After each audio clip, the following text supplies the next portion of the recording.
அனைவருக்கும் வணக்கம்.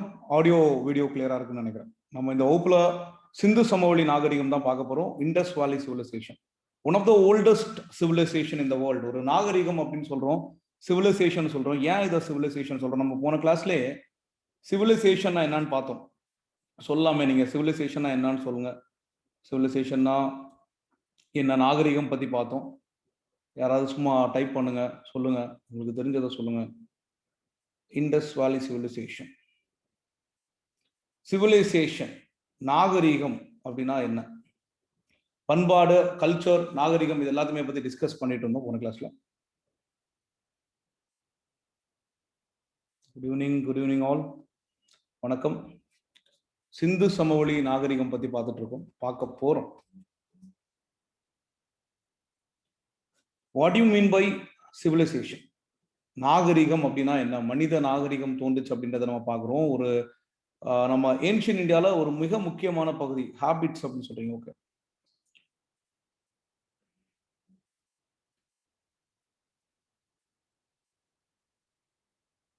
இந்த சிந்து சமவெளி நாகரிகத்திற்கு நம்மளோட சோர்ஸ் பார்க்குறோம். Indies valley civilisation. இன்னைக்கு பார்க்கக்கூடிய டாபிக் வந்து இண்டஸ் வேலி சிவிலைசேஷன், சிந்து சமவெளி நாகரிகம். இதற்கான சோர்ஸ் வந்து பாத்தீங்கன்னா 6th ஸ்டாண்டர்ட் வரலாறு, 6ஆம் வகுப்பு வரலாறுல சிந்து சமவெளி நாகரிகம் ஒரு லெசன் இருக்கு. 11th ஸ்டாண்டர்ட் ஹிஸ்டரி, 11ஆம் வகுப்பு வரலாறுலையுமே இந்த ரெண்டு சோர்ஸ் இதை மையப்படுத்தி தான் என்னோட வகுப்புகள் இருக்கும். உங்களுக்கு நிறைய விஷயங்கள், அதுல இல்லாத விஷயங்களும் நிறைய காமனான விஷயங்களும் நம்ம இன்னைக்கு பேசுவோம். இந்த இண்டஸ் வேலி சிவிலைசேஷன்ல இருந்து சில டைம்ல 2 கேள்வியில இருந்து 3 கேள்வி வரலாம், கட்டாயமா ஒரு கேள்வியாவது வரும். சில டைம்ல 4 கேள்வி கூட வரலாம். இண்டஸ் வேலி சிவிலைசேஷன்ல இருந்து ஒரு இம்பார்ட்டன்டான ஒரு ஏரியான்னு வச்சுக்கோங்களேன். இது என்ன அட்வான்டேஜ் இது படிக்கிறதுனாலனா, ஒரு வாட்டி படிச்சா போதும். ஏற்கனவே நடந்தது ஹிஸ்டரி படிக்கிறதுல ஒரு அட்வான்டேஜ் என்னன்னா, ஆல்ரெடி நடந்த விஷயம், நிறைய விஷயம் மாறவே மாறாது. அது சேஞ்சஸ் வந்து ஏற்கனவே பழைய விஷயங்கள், நடந்த விஷயங்கள், அது ஒரு செட்டா அப்படியே இருக்கும். எப்பவுமே நீங்க ரிவைஸ் பண்றதுக்கு ரொம்ப முக்கியமா இருக்கும். ஸோ இதை என்ன பொறுத்த வரைக்கும் ப்ராப்பர் நோட்ஸ் மெயின்டைன் பண்ணணும்னு சொல்லுவேன். நான் முதல்ல வந்து என்னோட நோட்ஸ், ரன்னிங் நோட்ஸ் வந்து நான் உங்களுக்கு கொடுக்குறேன். அதை வச்சு நான் கதை கொஞ்சம் டிஸ்கஸ் பண்றேன். அதுக்கப்புறம் கண்டென்ட், ஸ்கூல் புக்ல இருக்கக்கூடிய கண்டென்ட்டை வந்து நான் உங்களுக்கு ஸ்லைட்ஸா எடுத்துட்டு வந்திருக்கேன். ஸோ அதை வச்சும் டிஸ்கஸ் பண்றேன். இந்த ஒரு கிளாஸ்ல நீங்க எடுக்கக்கூடிய நோட்ஸ், இந்த ஒரு கிளாஸ் நீங்க பார்த்து எடுக்கக்கூடிய நோட்ஸ் வந்து உங்களுக்கு இண்டஸ் வேலி சிவிலைசேஷன் பார்த்து உங்களுக்கு எப்போனாலும் நீங்க இதை ரிவைஸ் பண்ணா உங்களுக்கு இண்டஸ் வேலி சிவிலைசேஷனை பத்தி ஒரு கிளியரான ஒரு ஐடியா கிடைக்கும். ஸோ அப்படின்னா இந்த கிளாஸோட நோட்ஸ் வந்து ரொம்ப முக்கியம். நோட்ஸ் எல்லாருமே எடுங்க. நான் ஃபார் எக்ஸாம்பிள் என்னோட நோட்ஸை நான் உங்களுக்கு கூட காட்டுறேன். உங்களுக்கு தெரியுதான்னு தெரியல. ஸோ இது என்னோட நோட்ஸ். ஸோ நான் இது வந்து ஒரு எவ்வளோ கிளியராக தெரியுதுன்னு தெரியல. நான் இதில் ஆக்சுவலி கலர்ஸ், டிஃப்ரெண்ட் கலர்ஸ் உங்களுக்கு தெரியும். Blue colour, black colour. So ரெண்டுமே வேற டைம்ல அப்டேட் பண்ணது. ஒன்று வந்து முதல்ல அப்டேட் பண்ணது, புதிய புக் வந்ததுக்கு அப்புறம் அப்டேட் பண்ணது. ஸோ பேசிக் கண்டென்ட், அந்த கண்டென்ட் கூட என்ரிச் பண்றது. ஸோ நான் இது என்ன சொல்லுவேன்னா, பொதுவாக take notes in A4 sheets so that you can update. So முதல்ல என்னட்ட இருக்கக்கூடிய நோட்ஸ் வச்சு நான் பேசிக்காக வந்து உங்களுக்கு கிளாஸஸ் கொடுக்குறேன். ஸோ அதுக்கப்புறம் நான் சொல்றது வந்து பார்த்தீங்கன்னா, ஸ்கூல் புக் பேஸ் பண்ணி நான் கண்டென்ட் கிரியேட் பண்ணியிருக்கேன். ஸோ அதை வச்சு கொடுக்குறேன். ஸோ இதை பேஸ் பண்ணி நீங்கள் ஒரு நோட்ஸ் எடுத்துட்டீங்கன்னா, இண்டஸ் வேலி சிவிலைசேஷனுக்கு எப்போனாலும் நீங்கள் இதை திரும்ப பார்த்தீங்கன்னா போதும். சிந்து சமவெளி நாகரிகம். ஸோ இந்த வரலாறுல நம்ம பார்க்கும்போது நான் பேசிக்கா ஏன்ஷியன் இந்தியா பத்தி லைட்டா டச் பண்ணிட்டு வில் ஸ்டார்ட்.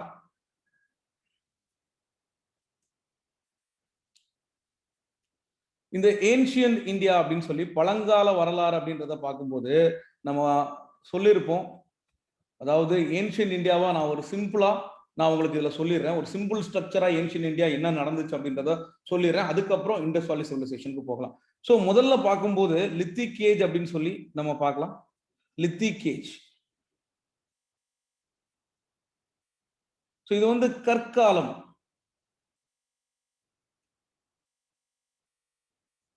கற்காலம். ஸோ இந்த லித்திக் ஏஜை நம்ம பிரிக்கலாம், 3ஆ பிரிக்கலாம். உலகம் தொடங்குல இருந்தே நம்ம எடுக்கிறோம்.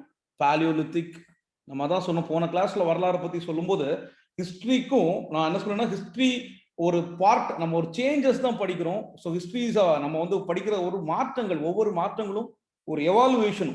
ஸோ ஒரு ஆக்ஷன் நடக்குது, ஒரு ரெஸ்பான்ஸ் நம்ம அதுக்கு கொடுக்குறோம். ஸோ அதனால ஒரு சேஞ்ச் நடக்குது. அந்த சேஞ்ச் வந்து ஒரு எவாலுவேஷன்ல ஒரு ஒரு பரிணாம வளர்ச்சியில ஒரு பார்ட்டா இருக்கு. நம்ம லித்திக் ஏஜை பிரிக்கும் போது பாலியோலித்திக், மீசோலித்திக் அண்ட் நியோலித்திக் அப்படின்னு சொல்லி பிரிக்கிறோம். அதாவது பழைய கற்காலம், இடைப்பட்ட கற்காலம், புதிய கற்காலம். ஸோ இதோட காலங்கள், இது வந்து சில இடத்துல வந்து 2 லட்சம் BC அப்படின்னு சொல்றாங்க, இல்லைன்னா ஸ்டார்டிங்ல இருந்தே சொல்லலாம். அப் டு 10,000 BC அது வரைக்கும் இந்த பாலியோலித்திக் பழைய கற்காலம் அப்படின்னு சொல்றாங்க. பழைய கற்காலம் இது வந்து ஏன்ஷியன் இந்தியா. ஸோ இதுல மனிதர்கள் வந்து முதல்ல அப்படியே ஒரு கல்கள் சின்ன சின்ன கற்களை வச்சுதான் பயன்படுத்துறாங்க. மனுஷன் வந்து கிட்டத்தட்ட மிருகத்து கூட எல்லாம் சண்டை போட்டு வாழக்கூடிய சர்வை பண்ணக்கூடிய ஒரு விஷயமா இருக்கு. அதுக்கப்புறம் வந்து பாத்தீங்கன்னா மெகாலித்திக். ஸோ இது வந்து 10,000 BCல இருந்து 6,000 BC வரைக்கும். 6,000 BC 6,000 இது வந்து ஒவ்வொரு காலகட்டமா நம்ம வந்து பிரிக்கலாம். ஸோ இதை வந்து அப்ராக்சிமேஷன் தான் நம்ம சொல்றோம். இது 6,000 BC வரைக்கும். ஸோ இது வந்து இடைப்பட்ட கற்காலம். இது வந்து புதிய கற்காலம். இது 6,000 இருந்து 4,000 எல்லாமே ஒரு அப்ராக்சிமேஷன். 6,000 இருந்து 4,000 கல்ல பயன்படுத்தின காலம். சில இடத்துல 1,500 வரை கூட சொல்லுவாங்க. ஸோ இந்த பிசி, ஸோ இது வந்து புதிய கற்காலம். மனிதர்களோட மாற்றம் இந்த காலகட்டத்துல மனிதர்கள் பயன்படுத்தின கல்ல தான் பயன்படுத்திட்டு இருக்காங்க. ஒரு டைம்ல வந்து மனுஷன் வந்து சும்மா சாப்பிட்டுட்டு இருக்கான், இறைச்சியை அப்படியே எடுத்து பழங்கள் எடுத்து சாப்பிட்றான். பழங்கள் கிடைக்கலன்னா அனிமல் எல்லாம் வேட்டையாடி சாப்பிட்றான். அந்த வேட்டையாடி சாப்பிடும்போது அதுக்கப்புறம் பாத்தீங்கன்னா கிரில்டு சிக்கன் பண்ண ஆரம்பிச்சிடுறாங்க. நாகரிகம் வளர்ச்சி. அதாவது இன்னைக்கு நம்ம சாப்பிடக்கூடிய பார்பிக்யூ சிக்கன் மாதிரி அவங்க இன்னைக்கு ஃபயரை இன்வென்ட் பண்றாங்க. ஃபயர் யூஸ் பண்ணி அவங்க வந்து சிக்கனை வந்து, அதாவது சிக்கன் சொல்றாங்க, மீட்டை வந்து இது பண்ணி சாப்பிட்றாங்க, குக் பண்ணி சாப்பிட்றாங்க. ஒரு வளர்ச்சி. ஸோ நான் தான் சொன்னேன், ஒரு ஆந்த்ரோபாலஜிஸ்ட் கேட்கறாங்க எப்போ வந்து நாகரிகம் வளர்ந்துருக்கும் அப்படின்னா, மனுஷனுக்கு முன்னாடி ஒரு காலத்துல கால் உடஞ்சிச்சுன்னா அவனோட வாழ்க்கையை முடிஞ்சிச்சு. ஏன்னா அவனால வந்து நகர்ந்து போக முடியாது. காலில் ஒரு பெரிய எலும்பு இருக்கு, அந்த எலும்பு உடஞ்சிச்சுன்னா நகர்ந்தே போக முடியாது. அப்படின்னா அவனை வந்து மிருகத்து கூட அவனால சர்வே பண்ண முடியாது. மிருகங்களை அவனை வேட்டையாடிடும். அந்த மாதிரி இருக்கக்கூடிய நிலைமையில ஒரு மனிதன் காப்பாத்தி, ஐயோ இவனும் வாழணுமே, இவனும் நம்ம மனுஷன் தானே அப்படின்னு சொல்லிட்டு தனியா அவனை தூக்கி ஒருத்த கொண்டு போய் வச்சு பார்த்து வாழக்கூடிய ஒரு இடத்துலதான் நாகரிகம் தோன்றுது அப்படின்னு சொல்லி ஒரு ஆந்த்ரோபாலஜிஸ்ட் சொல்றாங்க. ஸோ இதுல வந்து மனிதர்கள் சும்மா ஏனோதானோன்னு வாழ்ந்துட்டு இருப்பாங்க. அவங்களுக்கு யாருக்கு என்ன, எங்க போனா என்ன கிடைக்குதா, இன்னைக்கு பழம் கிடைக்குதா, நாளைக்கு அனிமல் ஏதாவது ஒரு மீட் கிடைக்குதா அப்படின்னு சொல்லி வாழ்ந்துட்டு இருக்க ஒரு காலம். ஆனா ஒரு யாரு செத்தா இப்படியோ மாதிரி ஓடிட்டு இருந்தாரு. ஆளுக்கு செத்தா மிருகம் மாதிரி அப்படியே அங்கங்க போய் ஒரு மாதிரி இயற்கையா கலந்துடுற மாதிரி இருந்துச்சு. ஆனா பிற்கால கட்டத்துல இங்க ஒரு மனிதர்கள் இறந்த இடத்துல மனிதர்களுக்காக மனிதன் மேல ஒரு பாசம் வச்சு அவன் இறந்த இடத்துல இவ்வளவு பெரிய கல்கள் எல்லாம் கட்டியிருக்கான். மெகாலித்திக் பீரியட் அப்படின்னு நம்ம சொல்லுவோம். மெகாலித்திக் பீரியட், மென்கீர் அப்படின்னு சொல்லுவோம். நண்பர்களே, நான் இதெல்லாம் பத்தி நான் உங்களுக்கு ஒரு கிளாஸ் நான் உங்களுக்கு தனியா எடுக்கிறேன். இன்னைக்கு இண்டஸ் வேலி சிவிலைசேஷன் இதெல்லாமே பத்தி நான் உங்களுக்கு டீடைல்டா ஒரு கிளாஸ் எடுக்கிறேன். ஸோ இங்க வந்து பாத்தீங்கன்னா மனிதன் மூவ் பண்ண ஆரம்பிக்கிறான், ஒரு இடத்துல தங்க ஆரம்பிக்கிறான், அப்படியே அங்கங்க விவசாயங்கள் செய்ய, பயிர்கள்லாம் நட்டு விவசாயம்லாம் செய்ய ஆரம்பிக்கிறான், ஆடு மாடு மேய்க்க ஆரம்பிக்கிறான். ஸோ ஒரு புதிய ஒரு வீல் அப்படின்ற ஒரு இன்வென்ஷன் கண்டுபிடிக்கப்படுது. வீல். ஸோ அப்படின்னா சக்கரம்னாலதான் இந்த உலகமே ஒரு மிகப்பெரிய முன்னேற்றத்தை அடைஞ்சிருக்கு. ஏன்னா நான் இங்க இருக்கேன் அப்படின்னா, நான் நாகர்கோவில் இருக்கேன், நான் சென்னைக்கு வரைக்கும் போகணும் அப்படின்னா நான் நடந்து போகணும்னா கிட்டத்தட்ட ஒரு 30 நாள் கூட ஆயிரும். நான்லாம் நடந்து போனா 40 நாள் கூட ஆயிரலாம், மேபி கூட ஆகலாம். ஸோ அதே இது ஒரு மூட அரிசி எடுத்துட்டு போகணும்னா இன்னும் டைம் ஆகும். ஏன்னா மேபி ஒரு 2 வருஷம் கூட ஆயிரலாம். ஒரு மூட அரிசியெல்லாம் எடுத்துட்டு போனா 3 வருஷம் கூட ஆயிரலாம். அதே 100 மூட அரிசி எடுத்துட்டு போனா நடக்கவே நடக்காது. ஆனா அந்த வீலோட இன்வென்ஷனுக்கு அப்புறம் எவ்வளவு ஃபாஸ்டா நம்ம மூவ் பண்ண முடிஞ்சது அப்படின்ற பாக்குறோம். இந்த இடத்துல தான் வீலோட இன்வென்ஷன் நியோலித்திக் பீரியட். இது வந்து கால வரிசைப்படுத்திருக்கும்.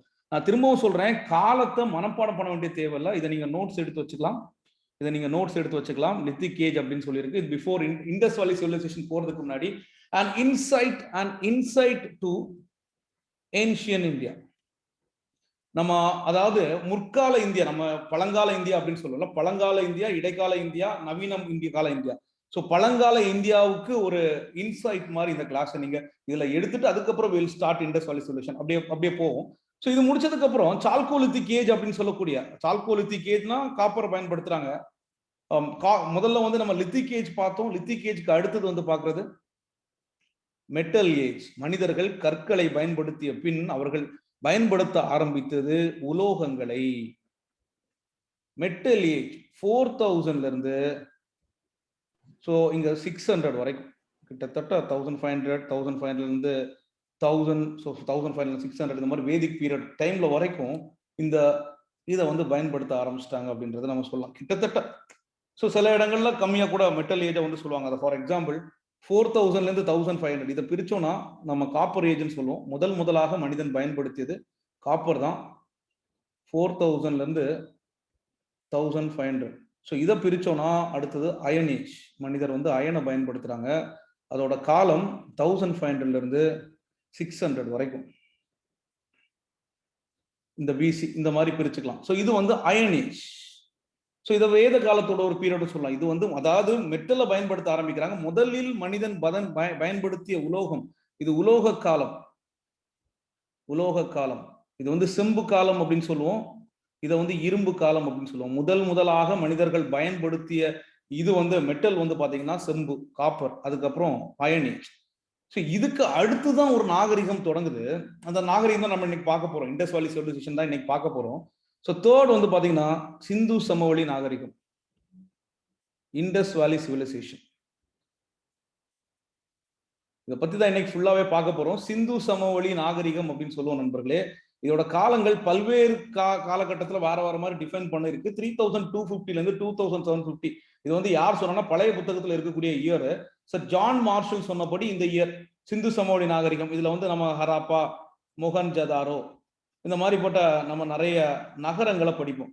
இதை மட்டும் இப்ப எழுதி வச்சுக்கோங்க. ஜதாரோ, மொஹன்ஜதாரோ, லோத்தல், சுர்கோட்டோட இதை பத்தி நான் நிறைய வகுப்புகளை நான் சொல்லியிருப்பேன். ஸோ இது இன்ட்ரோடக்ஷன் கிளாஸ்னால நான் இதுல வந்து திரும்பவும் சொல்லிட்டு சொல்றேன். ஸோ இது வந்து ஒரு நாகரிகம், சிந்து சமவெளி நாகரிகம். நாகரிகம் அப்படின்னா நான் என்னன்றத கேட்டேன். நகர் கூட்டல் அகம், ஒரு நல்ல எவால்வான, அதை மனுஷன் சும்மா இருக்க ஒரு எவால்வான சிட்டி, ஒரு நல்ல பிளான்டான ஒரு சிட்டி. நகர் கூட்டல் அகம், மக்கள் நல்ல துணி போட்டிருப்பாங்க. நாகரிகம் அப்படின்னா ஒரே ஒரு நகரத்தில் பல்வேறு தொழில் செய்யக்கூடிய ஒரே தொழில். எல்லாரும் விவசாயம் பண்ண மாட்டான். தச்சர் இருப்பாங்க, ஒரு கிராஃப்ட்ஸ்மேன் இருப்பாரு, கட்டிடம் கட்டுறவர் இருப்பாரு, பில்டர் ஆர்கிடெக்ட் இருப்பாரு, கணக்காளர் இருப்பாரு, நிறைய தொழில்கள் செய்யக்கூடிய வெவ்வேறு வணிகர் இருப்பாரு. பல்வேறு தொழில் செய்யக்கூடிய சமூகமாக இருக்க வேண்டும். ஒரு நல்ல ஒரு நகர அமைப்பை கொண்டதாக வாழ்வியல் முறையிலையும் அவங்களோட பழக்க வழக்கங்களையும் உடையும் வெளிப்புற அமைப்புகள்லையும் நகர தோற்றங்கள்ல பயங்கரமா சிறந்து விளங்கக்கூடிய இடம் தான் நாகரிகம் அப்படின்னு சொல்றோம். அவ்வளவு பெரிய ஒரு நாகரிகமா தோன்றுச்சு. ஆனா உண்மையில என்னன்னாங்க, ஸோ இது வந்து 1921 வரைக்கும் நமக்கு தெரியவே தெரியாது இப்படி நமக்கு ஒரு தொன்மை இருந்துச்சுன்றது. அது வரைக்கும் நம்மளோட ஹிஸ்டரி இவ்வளவு பெரிய ஹிஸ்டரி இல்ல. சிந்து சமவெளி நாகரிகம் இன்னைக்கு கீழடியை வந்து நம்ம பேசுறோம். 2600 பிசிக்கு கீழடிக்கும் இங்கேயும் தொடர்பு இருக்கு அப்படின்றத பேசுறோம். கீழடிக்கும் இருந்தக்கூடிய அங்க இருக்கக்கூடிய ஸ்கிரிப்டும் நம்ம இண்டஸ் வேலி சிவிலைசேஷன்ல இருக்கக்கூடிய ஸ்கிரிப்டுக்கும் சம்மந்தம் இருக்குன்னு சொல்லி பேசுறோம். அந்த காலத்தை சேர்ந்த இந்த சிந்து சமவெளி ஒரு நாகரிகமாக இருக்கு. இது வந்து அழிஞ்சு போகுது. என்ன காரணத்தால அழிஞ்சு போகுதுன்றத பல பேரால கணிக்க முடியல, பல பேருக்கு வந்து தெரியல. நிறைய விஷயங்கள் சொல்றாங்க, பல காரணங்கள் சொல்றாங்க. ஒரு காரணம் கிடையாது, பல காரணங்கள். அதெல்லாம் நம்ம இன்னைக்கு வகுப்புல பார்ப்போம். ஸோ இண்டஸ் வேலி சிவிலைசேஷன் முடிஞ்சதுக்கு அப்புறம் அது ஒரு பெரிய நகர நாகரிகமா இருக்கு. இண்டஸ் வேலி சிவிலைசேஷன்ல நீங்க வேணா கூட எழுதிக்கலாம், இட்ஸ் அன் அர்பன் கல்ச்சர், நகர நாகரிகம், அர்பன் கல்ச்சர். இதுக்கு அடுத்தது ஆரியர்கள் வராங்க அப்படின்னு சொல்றோம். ஆரியன் ஆர் வேதிக் பீரியட், வேத காலங்கள். ஆரியர்கள் அல்லது வேத காலம், அந்த காலத்தை எடுத்துக்கலாம். இதோட காலம் அப்படியே இரும்பு காலத்தை சமமானதுங்க. நான் போன இதுல வந்து சொன்னேன், இண்டஸ் வேலி சிவிலைசேஷன் 3250 இருந்து 2750 நீங்க நோட்ஸ் வச்சிருப்பீங்க. இண்டஸ் வேலி சிவிலைசேஷன் பீப்புள் இரும்பை பயன்படுத்தினார்களா அப்படின்ற ஒரு கேள்வியை கேட்கிறேன். வெதர் தே யூஸ்ட் அயன், இரும்ப அவங்க பயன்படுத்தினார்களா? Yes or no?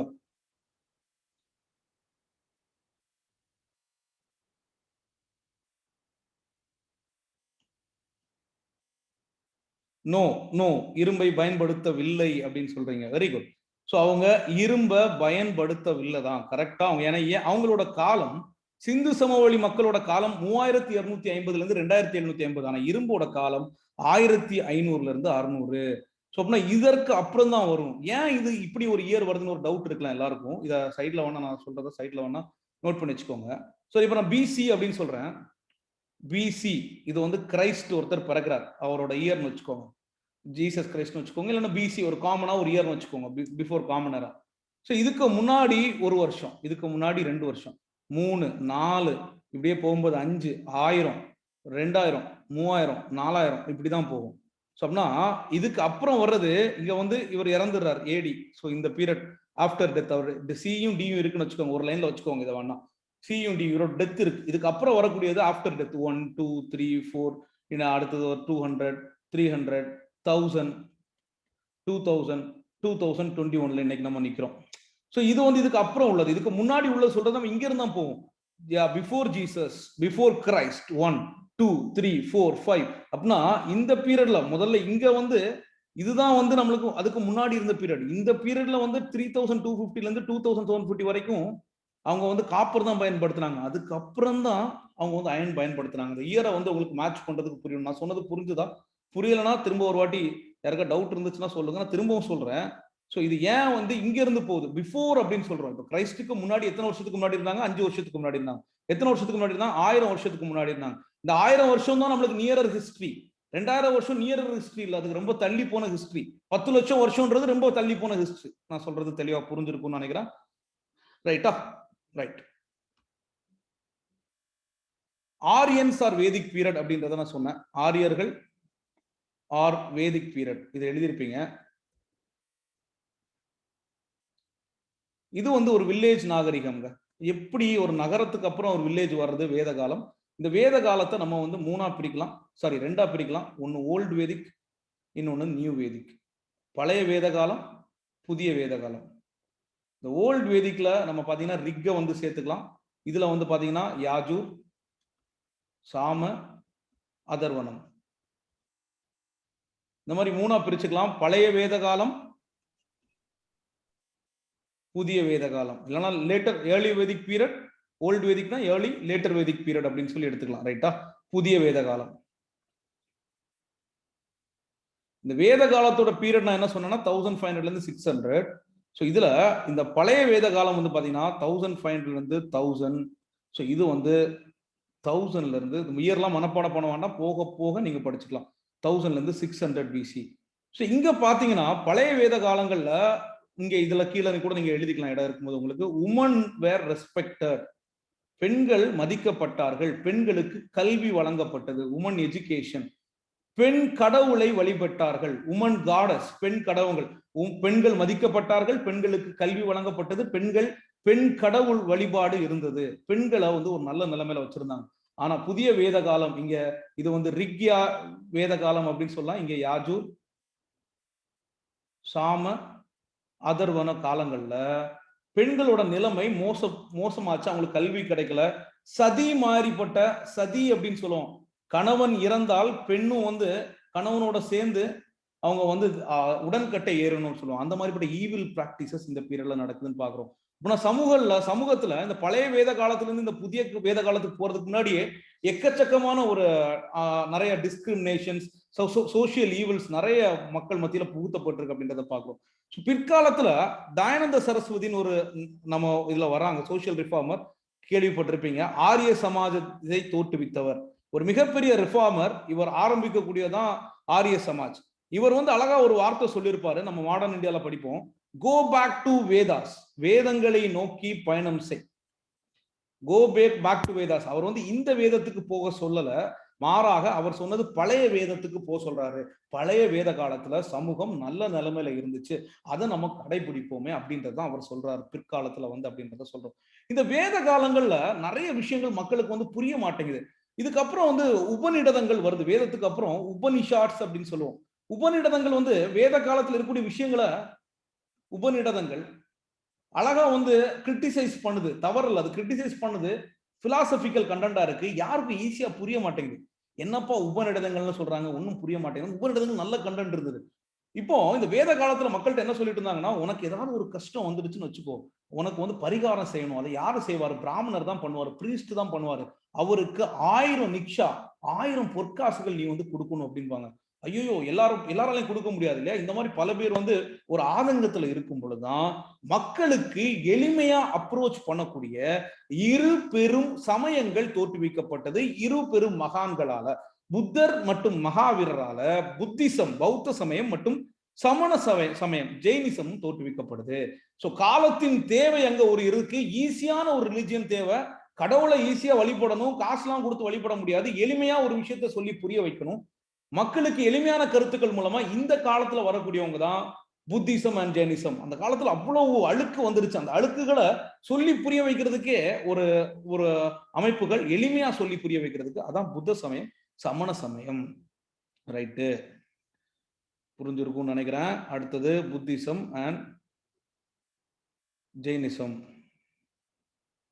இது ஒரு இன்ட்ரோடக்ஷன் டு ஏன்ஷியன்ட் இந்தியான்னு கூட எடுத்துட்டு நம்ம இண்டஸ் வேலி சிவிலைசேஷன் நான் இன்னைக்கு என்னோட நோட்ஸை முடிச்சிடறேன். நாளைக்கு கண்டென்ட்ல இருக்கக்கூடிய எல்லா கண்டென்ட்டையும் முடிச்சிடுறேன். நாளைக்கு நைட்டே உங்களுக்கு ஒரு டெஸ்ட் இருக்கும். நாளைக்கு காலையில ஒரு கிளாஸ் வச்சுட்டு நாளைக்கு நைட்டே வந்து உங்களுக்கு டெஸ்ட் இருக்கும். ரைட்டா? அந்த டெஸ்ட் கரெக்டா அட்டென்ட் பண்ணிட்டீங்கன்னா இண்டஸ் வேலி சொல்யூஷன் கிளியரா வந்துடும். அது மட்டும் இல்ல வீக்லி ஒன்ஸ் வந்து ரிவைஸ் பண்றீங்க. கொஞ்சம் நல்லா இன்ட்ரெஸ்டடா படிங்க இன்னொன்னு. ரைட். அடுத்தது பாத்தீங்கன்னா புத்திசம் அண்ட் ஜெயினிசம். நான் தான் சொல்றேன், எளிமையான வேத காலங்கள் வந்து ரொம்ப காம்ப்ளெக்ஸ் பண்ணிருச்சு. என்னடா இது இப்படி இருக்கே அப்படின்ற மாதிரி எல்லாருக்கும் ஒரு வெறுக்கிற மாதிரி பௌத்த சமயம், பௌத்தம் மற்றும் சமண சமயம். இது வந்து 6ஆம் நூற்றாண்டுல வருது. 6th century BC. இந்த காலத்துல புத்திசம் வந்து கௌதம புத்தர் கொண்டு வர்றாரு. இதுல 2 பிரிவுகள் இருக்கு, அதை மட்டும் தெரிஞ்சுக்கோங்க. ஹீனயான புத்திசம் அண்ட் மகாயான புத்திசம். ஹீனயானா அண்ட் மகாயான புத்திசம். இதுலயுமே 2 மேஜர் பிரிவுகள், இன்னும் நிறைய உட்பிரிவுகள் இருக்கு, மேஜர் பிரிவுகள். இது வந்து மகாயானம், ஹீனயானம், மகாயானம், OANAM, மகாயானம். இது ஜெயினிசம் வந்து பாத்தீங்கன்னா ஸ்வதம்பராஸ்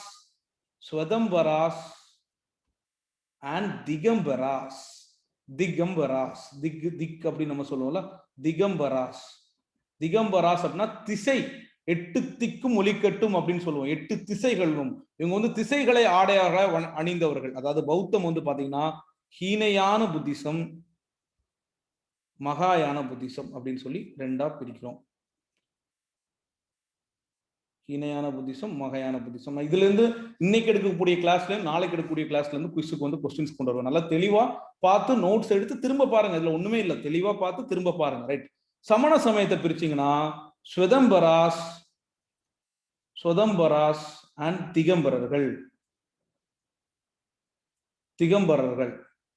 திகம்பரர்கள் அப்படின்னா இவங்க திக், இங்க வந்து திகம் அப்படின்னு 8 திக்கும் அப்படின்னு சொல்லல, திசைகளை ஆடையாக அணிந்தவர்கள்.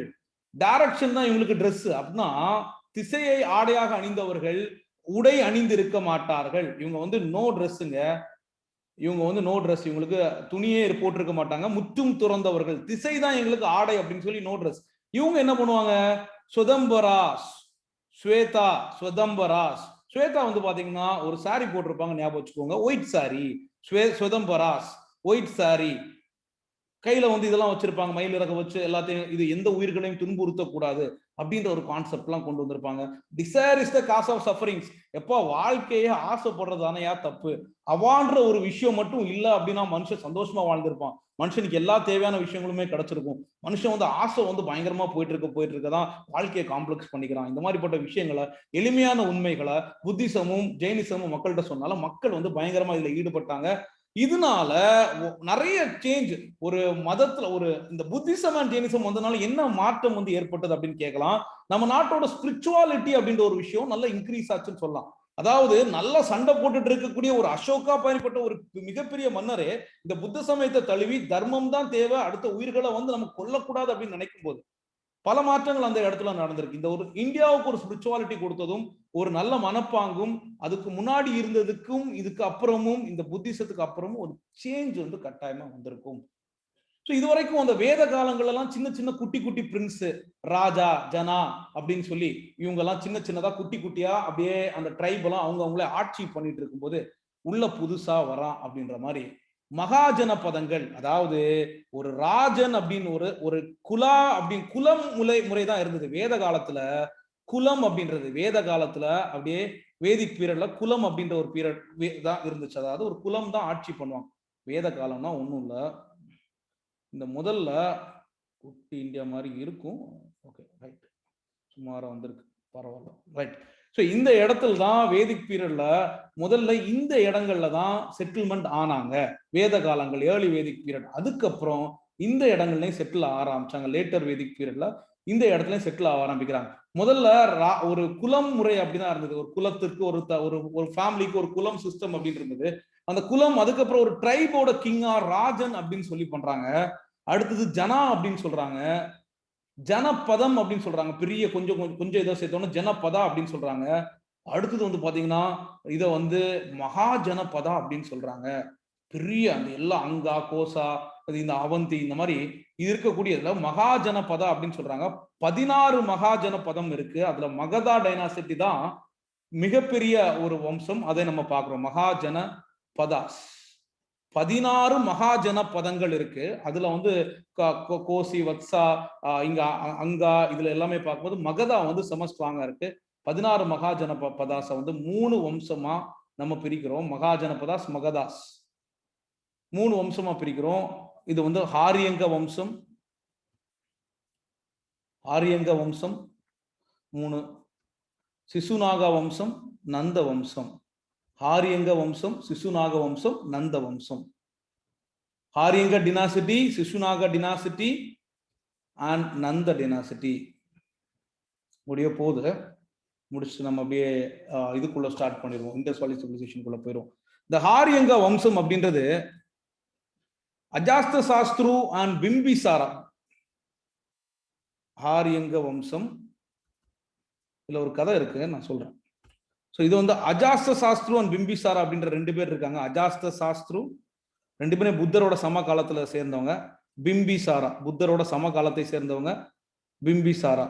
அஜாஸ்த சாஸ்திரு தான் இது வந்து ராஜகிரிகால வந்து முதல் RVPK அப்படின்னு சொல்லுவோம். அதாவது ராஜகிரிகா, வைசாலி, பாட்லிபுத்ரா, குண்ட கிராமம் வந்து இங்க காஷ்மீர்ல இருக்கு. இந்த 4 இடத்துல தான் புத்திஸ்ட் கவுன்சில் நடந்துச்சு. ஸோ இதுல ஹாரியங்க வம்சம் அஜாஸ்த சாஸ்திரு பீரியட்ல முதல்ல ஒன்று நடந்துச்சு. இங்க வந்து சிசுநாக வம்சத்துல கால அசோகா கொஞ்சம் ஃபேமஸ் ஆனவர். கால அசோகா 2வது வைசாலியில நடந்ததுக்கு அவர் தான் தலைமை தாங்கினாரு. ஸோ அடுத்தது நந்த டைனாசிட்டியை தோற்றுவித்தவர் யாருன்னா மகாபத்ம நந்தா. மகாபத்ம நந்தா அவரோட சேர்த்து அவர் பசங்க எல்லாம் சேர்த்து 8 பசங்க உண்டு. மொத்தமா 9 நந்தாஸ் உண்டு. கடைசி நந்தா, லாஸ்ட் நந்தா கிங் யாருன்னா தனநந்தா. மகாபத்ம நந்தா வந்து founder. Dhanananda is the last Nanda ruler. இவரை ஜெயிச்சுட்டு தான் சாணக்கியரோட உதவியோட, சாணக்கியருக்கும் நந்தாவுக்கும் சண்டை வந்துடும். தனநந்தாவுக்கும். தனநந்தா வந்து சாணக்கியர் வந்து என்ன சொல்லுவார் அப்படின்னா, நான் வந்து ஒரு முட்டாளை வச்சு கூட உன்னை வந்து நான் பதவியிலிருந்து தூக்கிடுவேன் அப்படின்னு சொல்லி சாணக்கியர் தந்திரத்தை பண்ணி சந்திரகுப்த மௌரியா வந்து ஆட்சி செய்ய வந்து வைக்கிறார் அப்படின்றத பாக்குறோம். இதுக்கு அடுத்தது ஒரு எக்ஸ்டெண்டட் வெர்ஷன் தான் மௌரியன்.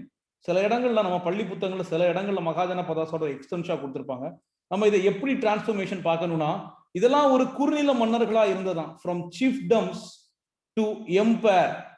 ஒரு பெரிய சின்ன குறுநில மன்னர்கள் வந்து எப்படி ஒரு மிகப்பெரிய ஒரு சாம்ராஜ்யமா, ஒரு எம்பையரை வந்து எப்படி கிரியேட் பண்ணாங்க அப்படின்றத நம்ம பாக்குறோம். ஃப்ரம் செஃப்டியம்ஸ் டு எம்பையர் அப்படின்றது இந்த இடத்துல நந்த டைனாசிட்டிலே ஒரு எம்பையரா ஸ்டார்ட் பண்ண ஆரம்பிச்சிருச்சு. ஸோ இதை வந்து அடுத்த நம்ம 5, 6ன்னு போட்டுக்கலாம். 16 மகாஜன பதாஸ். இந்த மகாஜன பதாஸ் முடிஞ்சதுக்கு அப்புறம் அடுத்து 7வது நீங்க போட்டீங்கன்னா MKGV அப்படின்றத போட்டுக்கோங்க கிளியரா. MKGV 7, 8, 9, 10. அதாவது கலைஞர் MK மு.க. ஸ்டாலின் கூட ஞாபகம் வச்சுக்கோங்க. MKGV பிரகாஷ் GV ஞாபகம் வச்சுக்கோங்க. ஸோ அதாவது மௌரியாஸ், குஷானாஸ், குப்தாஸ், வர்தனாஸ், இதோட முடிஞ்சது ஏன்ஷியன் இந்தியா. இவ்வளவுதான். நம்ம எங்க போய் படிச்சாலும் இதைத்தான் படிக்க முடியும். இதுதான் நடந்தது. இந்த மௌரியால முக்கியமான கிங்னா சந்திரகுப்த மௌரியா. நான் அதையுமே மொத்தமா இதுல கொடுத்துறேன். ஒரு சின்ன ஒரு ரெஃபரன்ஸ்க்காக வேண்டி நீங்க இதை எழுதி வச்சுக்கோங்க. சந்திரகுப்த மௌரியா ரொம்ப சூப்பர் கிங்னா அசோகா. கடைசி கிங் அப்படின்னா பிரிகதத்தா. இதுல கேட்ஃபிஷிஸ் அப்படின்லாம் இருப்பாங்க. கேட்ஃபிஷிஸ் 1, 2 இதெல்லாம் இருந்தாலும் ரொம்ப முக்கியமான கிங் கனிஷ்கா.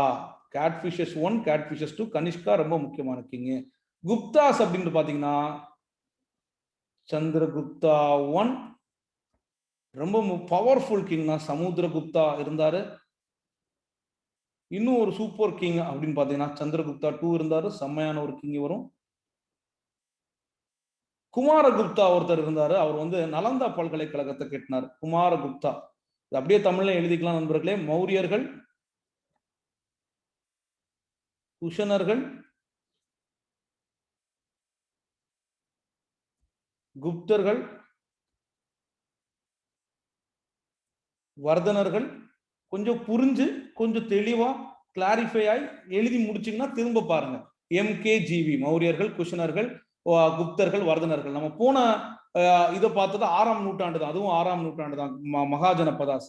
இதுக்கப்புறம் இது வந்து பாத்தீங்கன்னா 4th and 3rd century. So இது வந்து பாத்தீங்கன்னா 1st and 2nd century, 4th and 5th century, 7th century AD. இதான் இவங்களோட பீரியட் டைம் லைன். இது எப்படி வச்சிருக்கேன்னா 4 3 2 1 1 2 3 4 5 6 7. இப்போ நான் ஸ்ட்ரைக் அவுட் பண்ணேன்னா இங்கே 4 3 எடுத்துட்டேன், 2 1 ஸ்ட்ரைக் அவுட் பண்ணிட்டேன், 1 2. ஸோ அடுத்தது 3 ஸ்ட்ரைக் அவுட் பண்ணிட்டேன், 4 5 6 ஸ்ட்ரைக் அவுட் பண்ணிட்டேன், 7. ஸோ இது வந்து நான் என்ன சொல்றேன்னா இந்த இயரை வந்து நீங்க மனப்பாடம் பண்றதுக்காக வேண்டி எடுத்து வச்சுக்க வேண்டாம். ஸோ இது வந்து 4th century BC, இது AD. குஷன் ஆஸ் வரும்போது AD வந்துருது.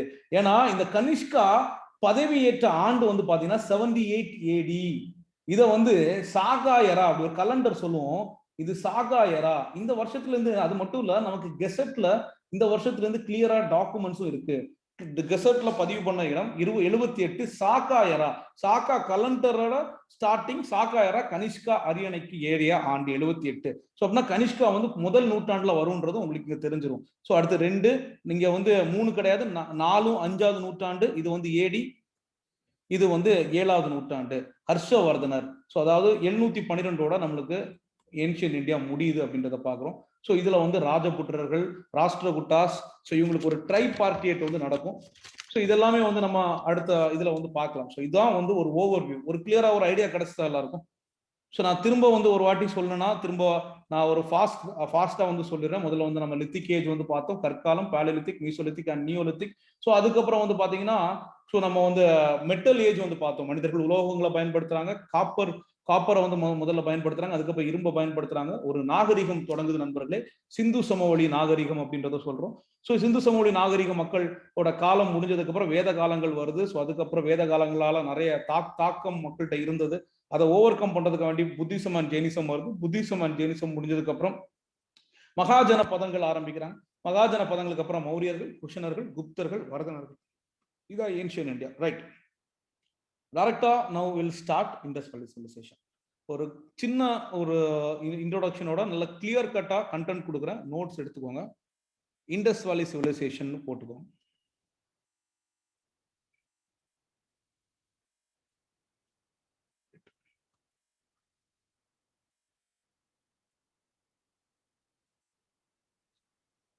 சிந்து சமவெளி நாகரிகம். இது வந்து நான் எப்பவுமே இந்த டைம்ல நான் பொதுவா சொல்லுவேன், பட் 2 டைம்ல இருக்குங்க. 3250 இருந்து 2750 BC. இது வந்து சார் ஜான் மார்ஷல் அப்படின்னு சொன்னவர், ஜான் மார்ஷலோட காலம். ஆனா நம்ம பள்ளி புத்தகத்துல 3300 இருந்து 1900 வரைக்கும் இருக்கு. ரொம்ப டிஃபரன்ஸ் இருக்குல்ல. ஸோ அது வந்து ஒரு காலமா நம்ம எடுத்துக்கிறோம், BCE. ஸோ இதை வந்து 13 லட்சம் ஸ்கொயர் கிலோமீட்டரை உள்ளடக்கியது. 13 lakh ஸ்கொயர் கிலோமீட்டரா இது இருக்கு. 13 lakh ஸ்கொயர் கிலோமீட்டர் இடத்தை இது இருக்கு அப்படின்றத பாக்குறோம்.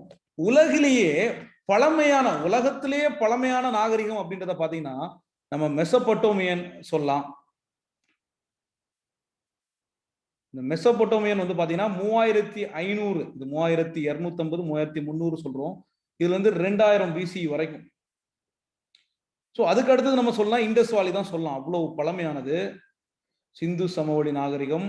ஸோ 3300 இருந்து 1900 வரைக்கும் நம்ம பள்ளி புத்தகத்துல கொடுத்துருக்க வருஷத்தை எடுத்துக்கலாம். அடுத்து வந்து பாத்தீங்கன்னா எஜிப்தியன் கூட நம்ம சொல்லலாம். 3100 இருந்து எஜிப்தியனை ஸ்டார்ட் பண்ணலாம். 3100 இருந்து 1100 வரைக்கும் எஜிப்தியனை நம்ம சொல்லலாம். ஸோ அதுக்கு அடுத்தது பாத்தீங்கன்னா சைனீஸ், சீனர்கள், அவங்களோட நாகரிகமும் பழமையானது நாகரிகம். இது வந்து 1700, ரொம்ப பின்னாடி வருது. ஸோ 1122 BC வரைக்கும். இது வந்து நம்ம 6ஆம் வகுப்பு பள்ளி புத்தகத்துல சொல்லும் போது ஆரம்பிச்சிருக்காங்க. உலகில் பழம்பெரும் நாகரிகம் பல இருந்தது. அதில் முதன்மையானது மெசோபொட்டேமியம், சிந்து சமவெளி நாகரிகம், எஜிப்தியன், சீன நாகரிகம். இது வந்து இந்தந்த இடங்கள்ல இருக்கு அப்படின்றத பாக்குறோம். ஸோ இதுல மக்கள் வந்து ஒரு முதல்ல நாகரிகம் நதிகளின் கரையில் தான் நாகரிகம் தோன்றுது. நதியின் கரையில் தான் நாகரிகம் தோன்றுது. ஏன் நதிக்கரையில நாகரிகம் தோன்றுது யாரா சொல்ல முடியுமா? நதிக்கரையில ஏன் நாகரிகம் தோன்றுது? பாலைவனத்துல தோன்ற வேண்டியதானே?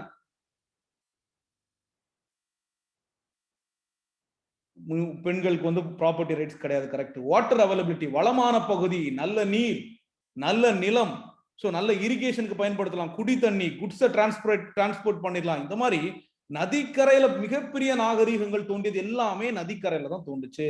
ஸோ சாயில் ஃபர்டைலா இருக்கும், நல்ல குட் வாட்டர், ட்ரிங்கிங் வாட்டர் கிடைக்கும். ஸோ நல்ல இரிகேஷன் ஃபெசிலிட்டிஸ் நல்லா கிடைக்கும், விவசாயம் நல்லா பண்ண முடியும். ஸோ டிரான்ஸ்போர்ட் அண்ட் ட்ரேடு ரொம்ப ஈஸியா பண்ண முடியும். ஸோ பீப்புள்ஸ் வந்து குட்ஸை வந்து ஈஸியா மூவ் பண்ண முடியும். இந்த மாதிரி பல காரணங்களால தான் நதிக்கரையில வந்து நாகரிகங்கள் தொடங்குச்சு அப்படின்றத பாக்குறோம். ஸோ இந்த மாதிரி ஒரு நாகரிகம்ல பழமையான நாகரிகம் தான் நம்ம சிந்து சமவெளி நாகரிகம். மக்களுக்கு வந்து தெரியவே தெரியாது, இது வந்து ஒண்ணு இருந்துச்சுன்னு யாருக்குமே தெரியாது. 1883ல முதலாக 1883ல எங்க மும்பை டு தானேக்கு வந்து ரயில்வே போட்டாங்க, லார்ட் டல்ஹவுசி. மும்பை டு தானே, இது வந்து சில பேருக்கு புதுசா கூட இருக்கலாம், நிறைய பேருக்கு தெரிஞ்சிருக்கும். மும்பை டு தானே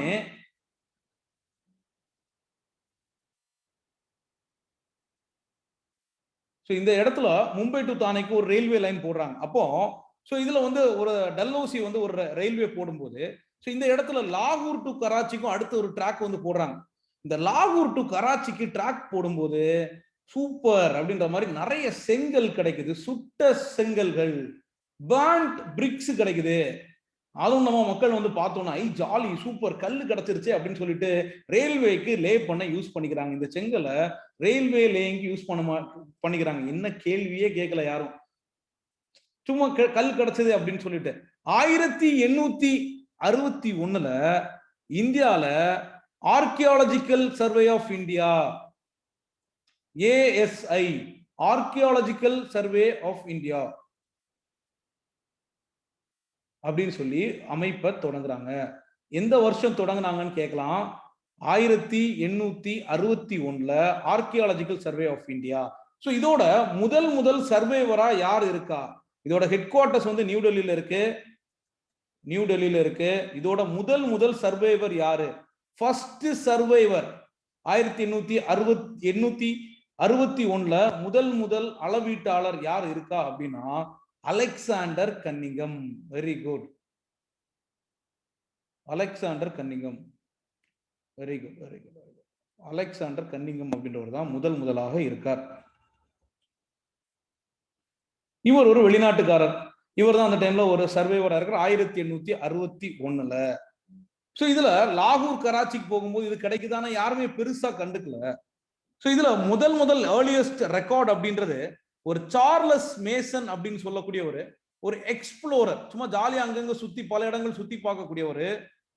முதலாக ஏர்லியஸ்ட் ரெக்கார்ட் யாரு அப்படின்னா முதலாக இதை சொன்னது, முதல் குறிப்பு ஏர்லியஸ்ட் ரெக்கார்ட். இதோட முதல் குறிப்பு யார் சொன்னாங்க அப்படின்னா சார்லஸ் மேசன் அப்படின்ற ஒருத்தர்.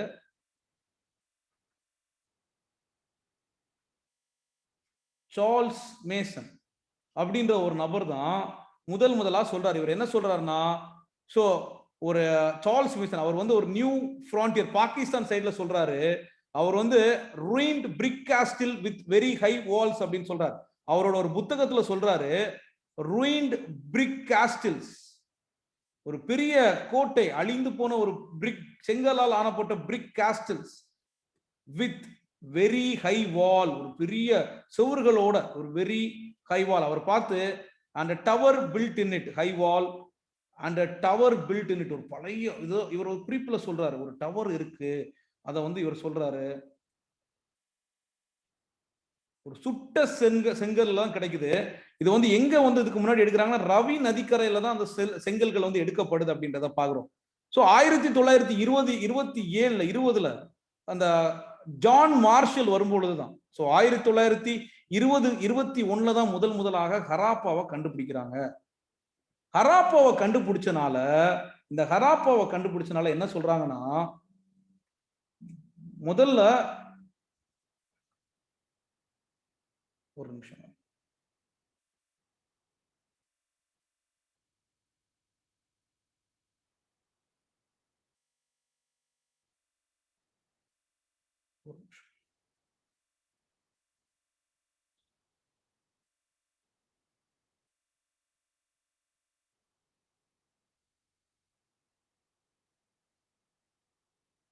ரைட்.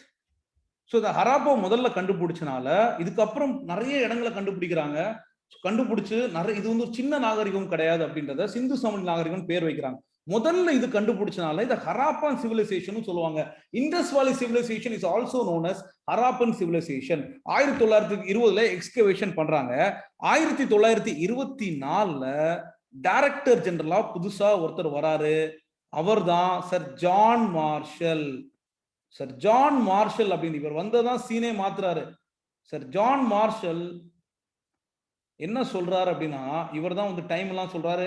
இவர் வந்து பாக்குறாரு, ஹராப்பாவை கண்டுபிடிக்கிறாங்க, மொஹஞ்சதாரோவை கண்டுபிடிக்கிறாங்க, ரெண்டுக்கும் ஒரு தொடர்பு இருக்கு, ரெண்டு சிட்டிக்கு ஒரு தொடர்பு இருக்கு. இன்னும் அனலைஸ் பண்ணுங்க, இன்னும் நிறைய இடத்த கனெக்ட் பண்ணுங்க. ஆகா, இவ்வளவு பெரிய இடம் 13 லேக் ஸ்கொயர் கிலோமீட்டர் ஏரியா வந்து ஒரு மிகப்பெரிய நாகரிகமா இருக்கே அப்படின்னு சொல்றாங்க. ஸோ இவர் வந்து இது வந்து ஒரு பெரிய ஒரு சாம்ராஜ்யம், பெரிய நாகரிகத்தோட ஒரு தொடர்ச்சியா இருக்கும். ஸோ இது எல்லாமே வந்து எடுக்கிறாங்க. இதை வந்து இவர் டேட்டிங் பண்றாரு. அதாவது டேட்டிங்னா ரேடியோ கார்பன் டேட்டிங், நான் சொல்ற டேட்டிங் வேற டேட்டிங் கிடையாது. Radio carbon dating. Radio carbon dating அப்படின்னா எந்த டேட்டுக்கு இந்த பானைகள் அங்க கிடைக்கும், இது எந்த நாளைக்கு உள்ளது அப்படின்றத பயன்படுத்துறாரு. Radio carbon dating and dendrochronology. Dendrochronology அப்படின்றது மரங்கள்ல அந்த ரிங்ஸ் இருக்கும் தெரியுமா, மரங்கள்ல அந்த ரிங்ஸ் இருக்கும் இல்லையா, அந்த ரிங்ஸை வச்சு இது எந்த காலத்தை சேர்ந்தது அப்படின்றத காலத்தை கணிக்கும் முறைகள் தான் இந்த ரேடியோ கார்பன் டேட்டிங் அண்ட் டென்ட்ரோக்ரோனாலஜி. இதன் மூலமாக இவர் வந்து கண்டுபிடிக்கிறாரு. ஸோ என்ன சில பேர் என்ன சொல்றாங்கன்னா, Indies valley civilisation was 4000 years old. 400 வருஷத்துக்கு முன்னாடி கண்டுபிடிக்கப்பட்ட ஒரு இடம், முன்பு கண்டுபிடிக்கப்பட்ட ஒரு விஷயம் அப்படின்றது, அதாவது இருந்த ஒரு விஷயம் அப்படின்றத நிறைய பேர் சொல்றாங்க அப்படின்றத பாக்குறோம். இதுல முக்கியமான நகரங்கள், மிகவும் முக்கியமான நகரங்களை நான் சொல்றேன். நிறைய நகரங்கள் இருக்கு, மிகவும் முக்கியமான நகரங்களை நான் இந்த கிளாஸ்ல சொல்றேன்.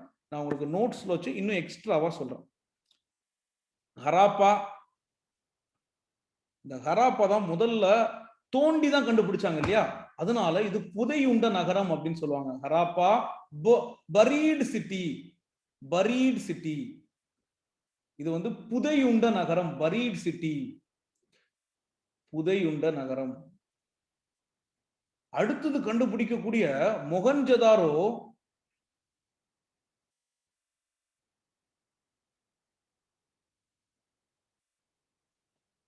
இது வந்து பாத்தீங்கன்னா இடுகாட்டு மேடு, மவுண்ட் ஆஃப் டெட் அப்படின்னு சொல்றாங்க. Yes, the two types of dating are, ஒன்னு டேட் பண்றதுக்கு ஒன்னு வந்து radio carbon dating. Radio carbon dating, radio carbon dating is nothing but by using carbon 12 ஐசோடோப்ஸை யூஸ் பண்ணி பண்ணக்கூடியதான் radio carbon dating. And another method is carbon 14. Radio carbon டேட்னா carbon 14 பயன்படுத்தி பண்ணக்கூடிய ரேடியோ ஐசோடோப்ஸை பாஸ் பண்ணக்கூடியது. Dendrochronology, dendrochronology is nothing but by using the rings of the trees, அந்த மரத்தில் இருக்கக்கூடிய அந்த வளையங்களை பயன்படுத்தி டென்ட்ரோக்ரோனாலஜி மூலமா அவங்க வந்து இது பண்ண முடியும் அப்படின்றத பாக்குறோம். So this Mohenjodaro is UNESCO heritage சைட்டும் கூடங்க.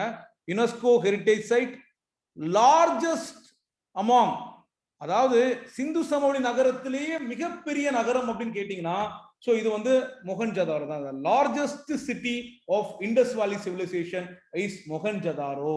இந்த மொஹஞ்சதாரோல என்ன ஆகுதுன்னா, தோண்ட தோண்ட புன குவியலா இருக்கு, எலும்பு கூடுகளா கிடைக்குது. இன்னும் இப்படி கிடைக்குது அப்படின்னு பார்த்தோன்னா, இந்த இடத்த இடுகாட்டு மேடு, மவுண்ட் ஆஃப் டெட் அப்படின்றாங்க. இவ்வளவு பேர் இறந்து கிடக்குறாங்களே, மவுண்ட் ஆஃப் டெட் அப்படின்றாங்க. இடுகாட்டு மேடு அப்படின்னு சொல்றாங்க. புனை பேர் பாருங்க. ஒண்ணு முதல்ல கண்டுபிடிக்கிறாங்க, அதுக்கு ஹராப்பா முதல்ல கண்டுபிடிச்சனால என்னென்ன பெருமை, முதல்ல தோண்டி எடுத்தனால பரீடு சிட்டி அப்படின்னு சொல்றாங்க. அது மட்டும் இல்ல, முதல்ல கண்டுபிடிச்சனால ஹராப்பன் சிவிலைசேஷன் சொல்றாங்க. எப்போ இது இண்டஸ் வேலி சிவிலைசேஷன் மட்டும் கிடையாது, ஹராப்பா முதல்ல கண்டுபிடிச்சிட்டோம், ஹராப்பன் சிவிலைசேஷன் சொல்றாங்க. மொஹஞ்சதாரோ வந்து உள்ளதுலே பெரிய நகரம், தோண்ட தோண்ட பணமா கிடைக்குது, மவுண்ட் ஆஃப் டெட் அப்படின்னு சொல்றாங்க, இடுகாட்டு மேடு. அடுத்தது வந்து பாத்தீங்கன்னா சன்ஹுதாரோன்னு ஒரு இடம் இருக்கு.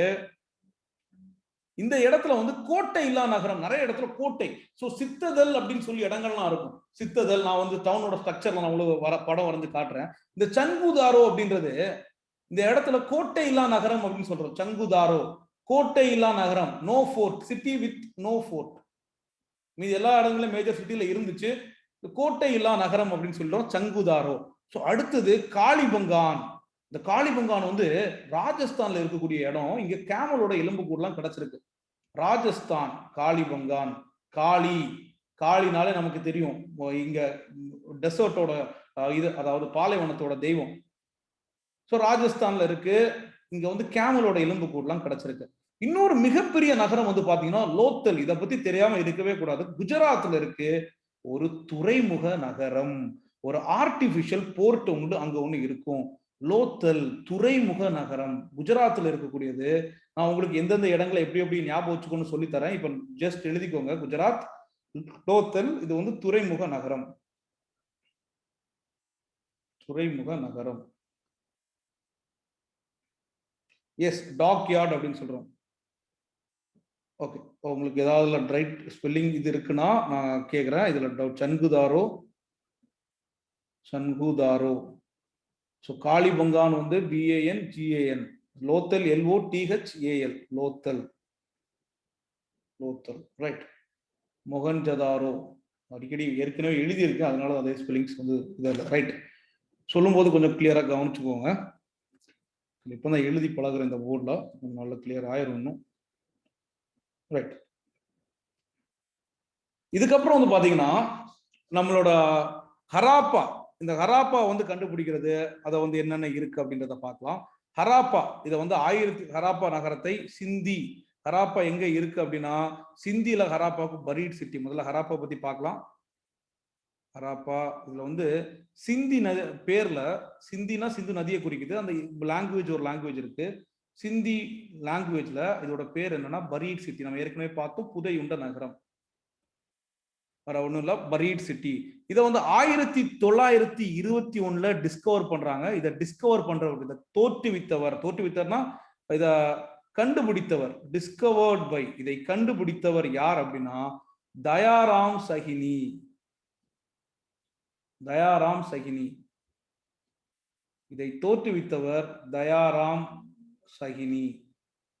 பேர்லாம் வாயில வர கொஞ்சம் டைம் ஆகும், பட் சீக்கிரமா நீங்க திரும்ப திரும்ப பார்க்கும்போது வந்துடும். இதை வந்து புதையுண்ட நகரம் அப்படின்றவங்க. இங்க வந்து bullock cart driven by man, ஒரு மனிதன் வந்து ஒரு புல்லக் கார்ட்டை ஓட்டுற மாதிரி ஒரு ஸ்டாச்சு கிடைக்கும். புல்லக் கார்ட், ஒரு காளை வண்டி. இந்த இங்க என்னென்ன ஃபைண்டிங்ஸ், இதோட ஃபைண்டிங்ஸ் அப்படின்னு பாத்தீங்கன்னா இங்க என்னென்ன கிடைச்சிருக்கு அப்படின்னா காளை வண்டி, bullock cart driven by man, bullock cart driven by man, ஒரு காளை வண்டி ஒண்ணு கிடைக்குதுங்க.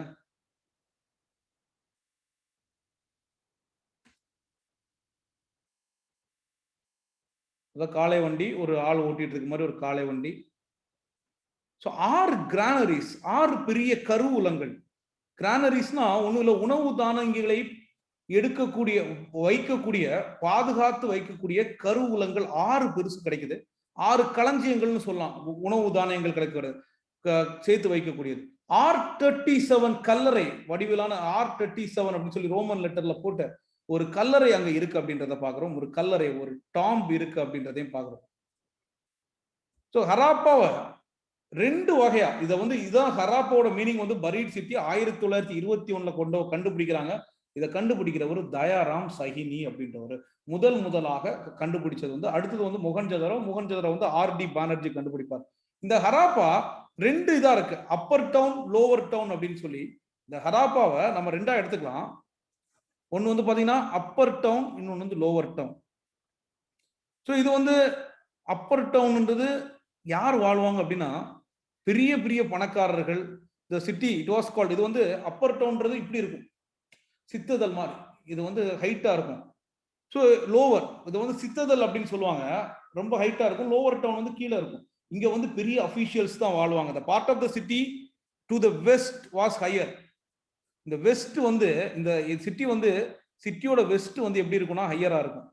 இதான் வந்து வெஸ்ட்னு வச்சுக்கோங்களேன். இது ஈஸ்ட், ஈஸ்ட் வந்து லோவரா இருக்கும். இங்க எஸ்கேப் ஆகிற மாதிரி இருக்கும். இங்க அதாவது இந்த இடம் வந்து நல்ல இதா இருக்கும். உள்ள வர்ற இடம் வந்து ரொம்ப சுருங்கி இருக்கும். இப்படி போற இடம் வந்து ரொம்ப அகலமாகவும் இருக்கும். ஸோ இது வந்து அவங்களுக்கு எஸ்கேப் ஆகிற மாதிரி ரூட்லாம் இருக்கும். ஸோ சிட்டியோட வெஸ்ட் வந்து எப்படி இருக்கும்னா ஹையா இருக்கும், ரொம்ப ஹைட்டா இருக்கும். அந்த ஹைட்டா இருக்கக்கூடிய இடத்தோட பேரு சித்ததால். மேற்கு பகுதி உயரமாக இருக்கும், அதை சித்ததால் என்று அழைப்பார்கள். இந்த சித்ததால் அப்படின்னா, இந்த சித்ததால்னா உயர்ந்த நிலத்தை சித்ததால் அப்படின்னு சொல்லி கொடுப்பாங்க. ஸோ இதை வந்து யார் பயன்படுத்தி இருப்பாங்க?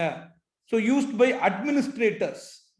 இதை வந்து யார், நிர்வாகத்தினர். இங்க வந்து ஒரு மன்னர்களோ ஆட்சியில சிறந்தவர்களோ, இதை வந்து நிர்வாகம் செய்தவர்கள். அட்மினிஸ்ட்ரேட்டர்ஸ்னா ஆட்சி பணியில இருக்கக்கூடியவங்க, நிர்வாகிகள். அரசு நிர்வாகிகள் மாதிரி அங்க ஒரு அரசு இருந்திருக்கணும்.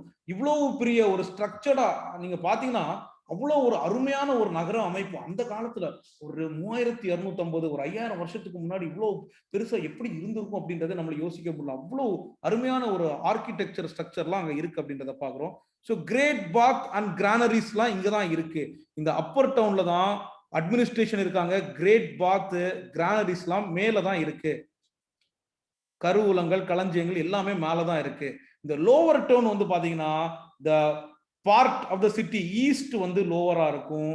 ஸோ அதுல வந்து பட் இதுல வந்து காமன் பீப்புள் இருந்திருக்கலாம் அப்படின்னு சொல்றோம். அப்புறம் வெஸ்ட் தான் அந்த சித்ததல் இந்த இடம் தான் எப்படி இருக்கும்னா இந்த இடம் ரொம்ப ஹைட்டா இருக்கும். வெஸ்ட் இந்த சைடுல சூரியன் மறையுது, இந்த சைடுல சூரியன் உதிக்குது. ஈஸ்ட் இந்த சைடு வந்து அப்படியே பிளாட்டா லோவரா இருக்கு. இங்க வந்து சாதாரண மக்களும் இங்க வந்து அட்மினிஸ்ட்ரேட்டர்ஸ் வாழ்ந்திருப்பாங்க.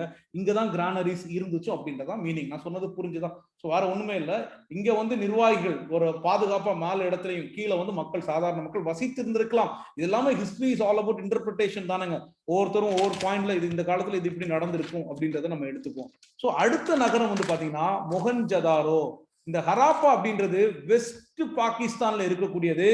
மவுண்ட் கொமாலி டிஸ்ட்ரிக்ட், மவுண்ட் கொமாலி மாவட்டம், மவுண்ட் கொமாலி டிஸ்ட்ரிக்ட் வெஸ்ட் பாகிஸ்தான்ல இருக்கு.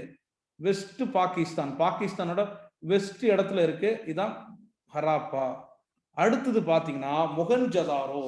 ரொம்ப முக்கியமான ஒரு நகரம் மொஹஞ்சதாரோ. இதுவரைக்கும் உள்ளது எல்லாருக்கும் தெளிவுதானே? இதுவரைக்கும் உள்ளது எல்லாருக்கும் தெளிவுதானே? நோட்ஸ் எடுத்து வச்சிருக்கீங்களா? நாளைக்கு டெஸ்ட் இருக்கும். பிளாக் பேங்கிள்ஸ் அட் காளிபங்கான் கரெக்டா? இதுவரைக்கும் எடுத்தது எல்லாருக்கும் கிளியர் தானே? ரைட், ரிப்ளை பண்ணலாம். டவுட்ஸ் இருந்துச்சுன்னா சொல்லலாம். Yes, ask your doubts. Doubts இருந்துச்சுன்னா கேட்கலாம். இதுவரைக்கும் டவுட்ஸ் இருந்துச்சுன்னா கேட்கலாம், ஆடியோல கேட்கலாம். All good, clear, very good, right, super, right. So அடுத்தது நம்ம மொஹஞ்சதாரோ பார்க்கலாம்.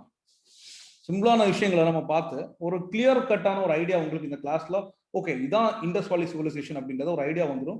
இன்னும் அடுத்தது கண்டென்ட்டை வந்து நெக்ஸ்ட் கிளாஸ்ல பூஸ்ட் பண்ணி இண்டஸ் வேலி சிவிலைசேஷனை கிளியரா எடுத்துடலாம். மொஹஞ்சதாரோ.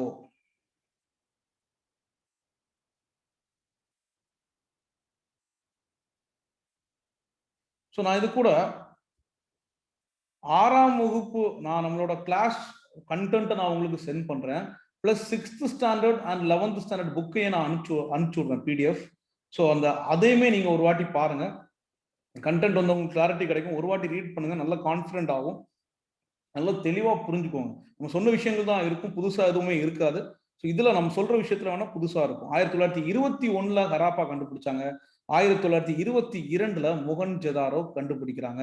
இதை கண்டுபிடித்தவர் யாருன்னா RD பானர்ஜி. மம்தா பானர்ஜி எல்லாம் சொல்றவங்க அந்த மாதிரி பானர்ஜி, RD பானர்ஜி. இத வந்து சிந்தியில இதுக்கு பேர் என்ன அப்படின்னா, சிந்தி மொழியில இதோட பேர்னா இடுகாட்டு மேடு, mount of dead, mount of dead, இடுகாட்டு மேடு, இடுகாட்டு மேடு அப்படின்னு சொல்லுவோம். ஸோ இதுவும் ஒரு அருமையான இடம். அதாவது the largest of all the cities in Indus Valley civilization, largest of all the cities in Indus Valley civilization. சிந்து சமவெளி நாகரிகத்திலேயே ஒரு மிகப்பெரிய நகரமாக இருந்தது மொஹஞ்சதாரோ. லார்ஜஸ்ட் ஆஃப் இண்டஸ் வேலி சிவிலைசேஷன்லே. இப்ப இந்தியாவில் இருக்கக்கூடியதுல லார்ஜஸ்ட்னா ராக்கி கர்கி சொல்லலாம், அதுக்கப்புறம் தோலபாரியா சொல்லலாம். ஆனா சிந்து சமவெளி நாகரிகத்திலேயே மிக பெருசு அப்படின்னா மொஹஞ்சதாரோ தான். இது இந்தியால கிடையாது, இது இப்ப இருக்கக்கூடிய பாகிஸ்தான்ல இருக்கு. MCK அப்படின்னு சொல்லி 3 இடம் இருக்கும். LSD அப்படின்னு சொல்லி ஒரு 3 இடம் இருக்கும். இதெல்லாம் எங்க இருக்குன்றது கீவேர்ட் சொல்றேன். MCK மல்டிபிள் சாய்ஸ் கொஸ்டின் இந்த மாதிரி ஞாபகம் வச்சுக்கோங்க. மொஹஞ்சதாரோ, சங்குதாரோ அண்ட் கோட்டிஜி இது எல்லாமே சிந்துல இருக்கும். சிந்து நதிக்கரை ஓரத்துல இருக்கும், இண்டஸ் ரிவர் இருக்கும். மொஹஞ்சதாரோ. அதனாலதான் இண்டஸ் வேலி சிவிலைசேஷன், நான் சொல்றது புரியுதா? அந்த ஹராப்பன் சிவிலைசேஷன் வந்து இன்னும் பெருசுதான். இண்டஸ் வேலி சிவிலைசேஷன் சுருக்கி வைக்க முடியாது. வெறும் இண்டஸ் வேலி கிடையாது, அதை தாண்டி நிறைய போயிடும். நம்ம வந்து இங்கதான் மெயினா இண்டஸ் வேலி சிவிலைசேஷன் சொல்றோம். சோ சிந்து நதி, மொஹஞ்சதாரோ, சங்குதாரோ அண்ட் கோட்டிஜி. இங்க வந்து பாத்தீங்கன்னா லோத்தல், லோத்தல், சுர்கொட்டடா அண்ட் தோலவாரியா. தோலவாரியா இது எங்க இருக்குன்னா குஜராத்ல இருக்கக்கூடிய இடங்கள். இது சைட்ல நோட் பண்ணி வச்சுக்கோங்க. இது குஜராத்ல இருக்கக்கூடிய இடங்கள். ரைட்டா? சோ இது எம்சிகே அப்படின்றது மொஹஞ்சதாரோ, சங்குதாரோ, நம்ம ஏற்கனவே பார்த்தோம் அந்த நகரம், கோட்டிஜி ஆகிய 3 நகரங்களும் சிந்து நதிக்கரையில். MCQ, LSD. சோ அதாவது எல்எஸ்டின்றது ஒரு ட்ரக் உண்டு, ஒரு ஹாலுசினேஷன் ட்ரக் அப்படின்னு சொல்லுவாங்க. எர்காட் ஆசிட், நம்ம சில காளான்கள்ல கூட, சில மஷ்ரூம்ஸ்ல கூட அந்த எர்காட் ஆசிட்ஸ் இருக்கும் அப்படின்றத சொல்லுவாங்க. சோ இந்த லோத்தல், இந்த லோத்தலும் சரி, சுர்கோட்டடா. லோத்தல் வந்து ஏற்கனவே பார்த்தோம் துறைமுக நகரம், குஜராத்ல இருக்கு. எல்எஸ்டி. தொலவாரியா வந்து பாத்தீங்கன்னா இந்தியாவில் இருக்கக்கூடிய ஒரு மிகப்பெரிய ஒன் ஆஃப் த மிகப்பெரிய, ரெண்டாவது இருக்கு, அதாவது ராக்கி காரிக்கு அடுத்தது தோலவாரியா பெருசா இருக்கு அப்படின்றத பாக்குறோம். ரைட்டா?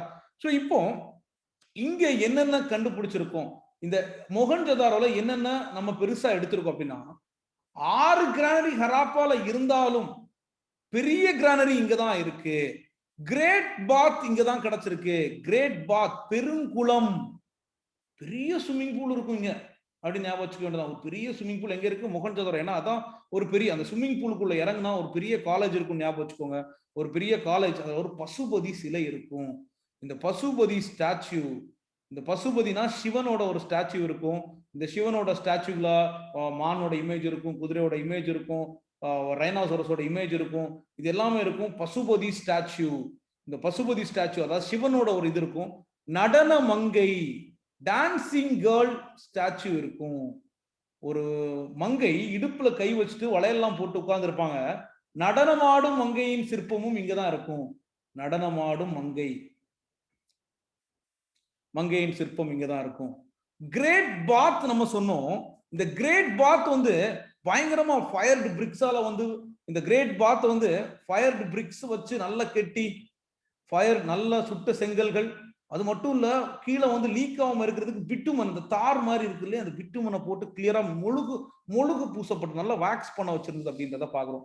ஸோ ஒரு அழகான ஒரு நகரமா இந்த Mohenjodaro one of the important நகரமா இருக்கு அப்படின்றத பாக்குறோம். மிகப்பெரிய நகரம்.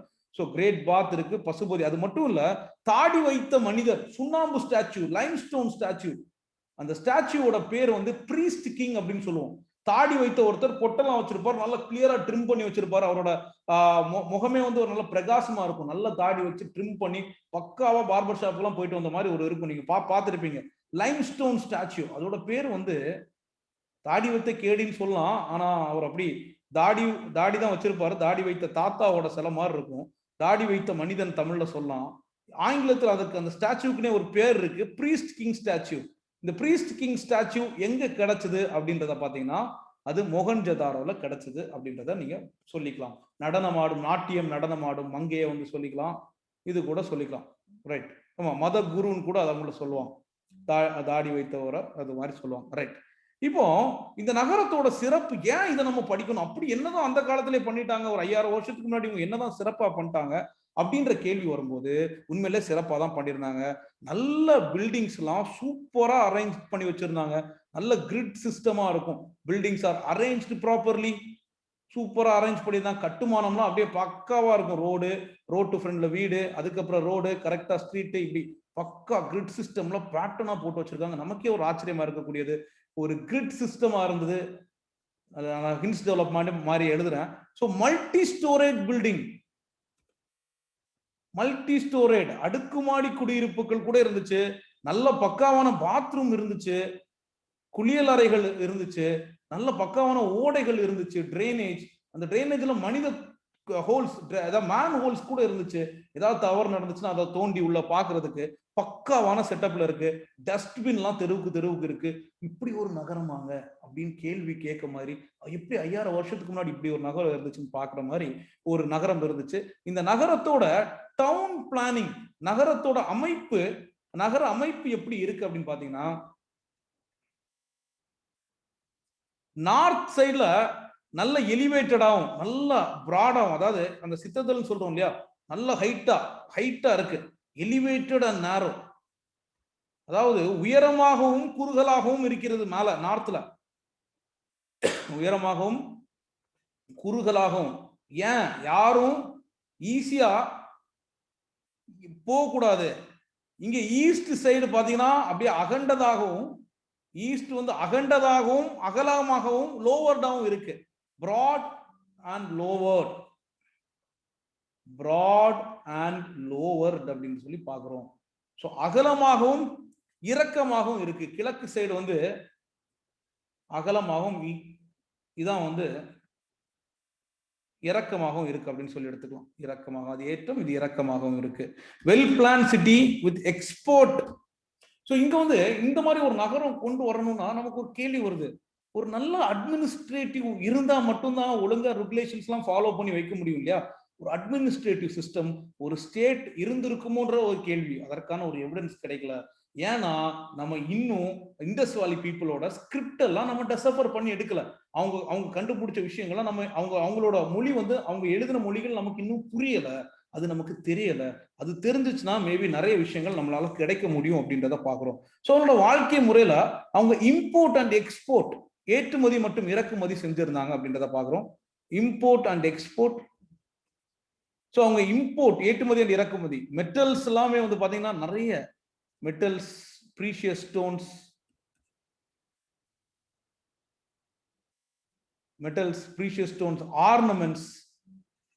மெட்டல்ஸ்னா உலோகங்கள் அப்படின்னு சொல்லலாம். இது விலை மதிப்பற்ற கற்கள், இந்த மாதிரி நிறைய. டெரக்கோட்டா அப்படின்னு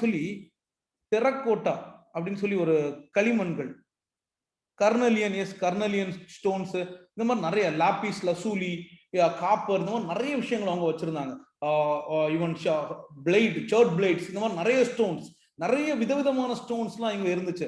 அதுல ஒன்னாவது கர்னலியன், லாபிஸ் லசூலி, இந்த மாதிரிப்பட்ட நிறைய ஸ்டோன்ஸும் இருந்துச்சு அப்படின்றத பாக்குறோம்.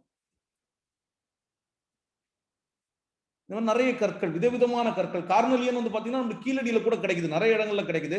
டெரக்கோட்டா அப்படின்னு சொல்லி ஒரு வகையான சுடுமணல் சிற்பங்கள், இதை வந்து தமிழ்ல டெரக்கோட்டான்னு சொல்லலாம், சுடுமணல் அப்படின்னு சொல்லலாம். இந்த சுடுமணல்ல நிறைய சிற்பங்கள் மேட் பண்ணாங்க. களிமண், இது ஒரு வகையான களிமண். இதுல நிறைய டாய்ஸ், நிறைய விளையாட்டு பொம்மைகளை வந்து அவங்க கிராஃப்ட், நிறைய கைவினை பொருட்களா செஞ்சாங்க, விளையாட்டு பொம்மைகள் இதெல்லாமே. ஸோ பானைகள், பொம்மைகள், நிறைய சீல்ஸ், இது எல்லாமே வந்து அவங்க டெரக்கோட்டால பண்ணாங்க அப்படின்றத பாக்குறோம். அவங்களோட எழுத்துக்கள் வந்து பாத்தீங்கன்னா நான் சொல்லியிருக்கேன் பிக்டோகிராஃபிக்கா தான் இருக்கும். அதாவது ஃபார் எக்ஸாம்பிள் இப்படி ஒரு டயக்ராம் சைனீஸ் போட்டிருப்பாங்க இல்லையா, இந்த மாதிரி. ஆனா முதல் லைனை வந்து வலம் இருந்து இடம், அடுத்த லைனை வந்து இடம் இருந்து வலம் அப்படின்ற மாதிரி அவங்க எழுதுவாங்க. நான் சொல்றது புரியுதா? முதல் ஒரு லைன் இப்படி எழுதுவாங்க, அடுத்த லைன் வந்து இப்படி எழுதுவாங்க, அடுத்த லைன் இப்படி எழுதுவாங்க. அப்படின்னா அவங்களோட ரைட்டிங் வந்து தமிழ்ல, இங்கிலீஷ்ல வந்து பிக்டோகிராஃபிக், அவங்களோட எழுத்து முறை வந்து பிக்டோகிராஃபிக் ரைட்டிங். ஒரு இதுவா இருக்கும், இமேஜ் மாதிரி இருக்கும், பிக்டோகிராஃபிக் ரைட்டிங். இதை வந்து என்ன சொல்லுவோம்னா தமிழ்ல சித்திரை எழுத்துக்கள் அப்படின்னு சொல்லுவோம். சித்திரை எழுத்துக்கள், நல்லா கவனிங்க, கவனம் சிதறுது. சித்திரை எழுத்துக்கள் அப்படின்னு சொல்லி நம்ம பாக்குறோம். பிக்டோகிராஃபிக் ரைட்டிங், சித்திரை எழுத்துக்கள்னா என்னன்னா ரைட்ல இருந்து லெஃப்ட் வரணும், லெஃப்ட்ல இருந்து ரைட் வரணும், அதுதான் சித்திரை எழுத்துக்கள். ஸோ இது ஒண்ணு பார்த்தோம். அதுக்கு அடுத்தது அவங்களோட தொழில். நான் சொல்லியிருக்கேன் ஒரு நாகரிகம்னா நிறைய தொழில் பண்ணும். இவங்க எக்கச்சக்கமான தொழில் பண்ணாங்க. வேற லெவல்ல வந்து ஆக்குபேஷன் இருந்துச்சு. இவங்களோட மேஜர் ஆக்குபேஷன் வந்து பாத்தீங்கன்னா அக்ரிகல்ச்சர், ஆர்டிசன்ஸ். இவங்களோட தொழில் அக்ரிகல்ச்சர், விவசாயம், ஆர்டிசன்ஸ் கைவினை கலைஞர்கள், ட்ரேடர்ஸ் வணிகர்கள், விவசாயம், பிளாக் ஸ்மித் கொல்லர்கள், வீவர்ஸ், பாட்டர்ஸ் குயவர்கள், பானை செய்பவர்கள், கைவினை கலைஞர்கள், வணிகம் செய்பவர்கள், கொல்லர்கள், பல தொழில் செய்யக்கூடியவர்கள். நெசவு தொழில், பானை குயவர்கள், நெசவாளர்கள், குயவர்கள், இந்த மாதிரி பல தொழில் செய்வர்கள், வணிகம் செய்பவர்கள், பல தொழில் செய்யக்கூடியவங்க இருந்தாங்க அப்படின்றத பாக்குறோம். குயவர்கள், பானை செய்பவர்கள். உணவு வந்து பாத்தீங்கன்னா ஃபுட் மேஜரா வந்து வீட் அண்ட் பார்லி தாங்க. வீட் அண்ட் பார்லி உணவு வந்து வீட் அண்ட் பார்லி தான். இதை வந்து எக்ஸ்போர்ட்டும் பண்றாங்க. காட்டன் அண்ட் ஊல் க்ளோத் தான் பயன்படுத்துறாங்க. காட்டன் அண்ட் ஊல் க்ளோத், அதாவது பருத்தி மற்றும் கம்பளி வகையான உடைகளை பயன்படுத்திக்கிறாங்க. கோல்டு, சில்வரு இந்த மாதிரி எல்லாமே பயன்படுத்துறாங்க. ஆர்னமெண்ட்ஸ், ஐவரி அப்படின்னு சொல்றோம் இல்லையா, இதெல்லாமே வந்து ஆபரணங்களாக, ஒரு ஆர்னமெண்ட்ஸா. இது நோட்ஸ் வந்து சும்மா அப்பப்போ பார்த்தா இதெல்லாம் நம்ம ஒண்ணுமே எப்ப பார்த்தாலும் ஞாபகம் இருக்கும். கோல்டு, சில்வர், ஐவரி வந்து அப்படியே ஒரு லைன் அவ்வளவுதான், முடிஞ்சு போச்சு. ஆர்னமெண்ட்ஸா பயன்படுத்துறாங்க, ஆபரணங்களா வந்து பயன்படுத்துறாங்க. பூவர் அதை ஏழைகள் வந்து பாத்தீங்கன்னா அவங்களுக்கு கோல்டு சில்வர்லாம் போக முடியல. கிளிஞ்சல்கள், ஷெல்ஸ் அண்ட் காப்பர்கள், அதாவது கிளிஞ்சல்கள், அந்த சிப்பியெல்லாம் இருக்குல்ல, ஷெல்ஸ் அண்ட் காப்பர், செம்பு மற்றும் கிளிஞ்சல்கள் மற்றும் செம்பு. ஏழைகள் வந்து ஏழைகளோட தங்கம்னு வச்சுக்கலாம், அதெல்லாம் பயன்படுத்தி இருப்பாங்க. இதெல்லாம் அங்க இருக்கு, இதெல்லாம் வச்சுதான் கதை சொல்லியிருக்காங்க அப்படின்றத பாக்குறோம். அவனோட மதம் என்னன்றது நமக்கு தெரியுமா அப்படின்னா, என்ன மதம்ன்றது தெளிவா கிளியரா ஒன்றும் சொல்ல முடியாது. இயற்கையெல்லாம் வழிபட்டு இருக்காங்க. நம்ம இருந்தாலும் இந்த மதமா இருக்கலாம், இதை வழிபட்டு இருக்காங்களே அப்படின்னு சொல்லி நம்மளோட பார்வையில அவங்களோட மதம் வழிபாடு அப்படின்றத பார்த்தோம்னா, நம்ம பசுபதி ஸ்டாச்சு ஒன்று கண்டுபிடிச்சோம் இல்லையா, பசுபதி ஸ்டாச்சு ஒன்று கண்டுபிடிச்சனால லார்ட் சிவாவையும், அதாவது பசுபதி ஸ்டாச்சுவோட ஒரு எஃபெக்ட், சிவனையும் பார்வதி மதர் காடஸ் பெண் கடவுளையும் வழிபட்டு இருப்பார்கள் அப்படின்ற ஒரு இது இருக்கு. அது மட்டும் இல்ல, சூலம் ட்ரிடென்ட் அப்படின்னு சொல்லுவோம், சூலம் இது பண்றாங்க, மரங்களை வந்து வழிபடுறாங்க, லிங்கத்தை வழிபடுறாங்க. இதை வந்து சூலத்துக்கு வந்து ட்ரிடென்ட் அப்படின்னு சொல்லுவோம், மரங்களை வந்து வழிபடுறாங்க.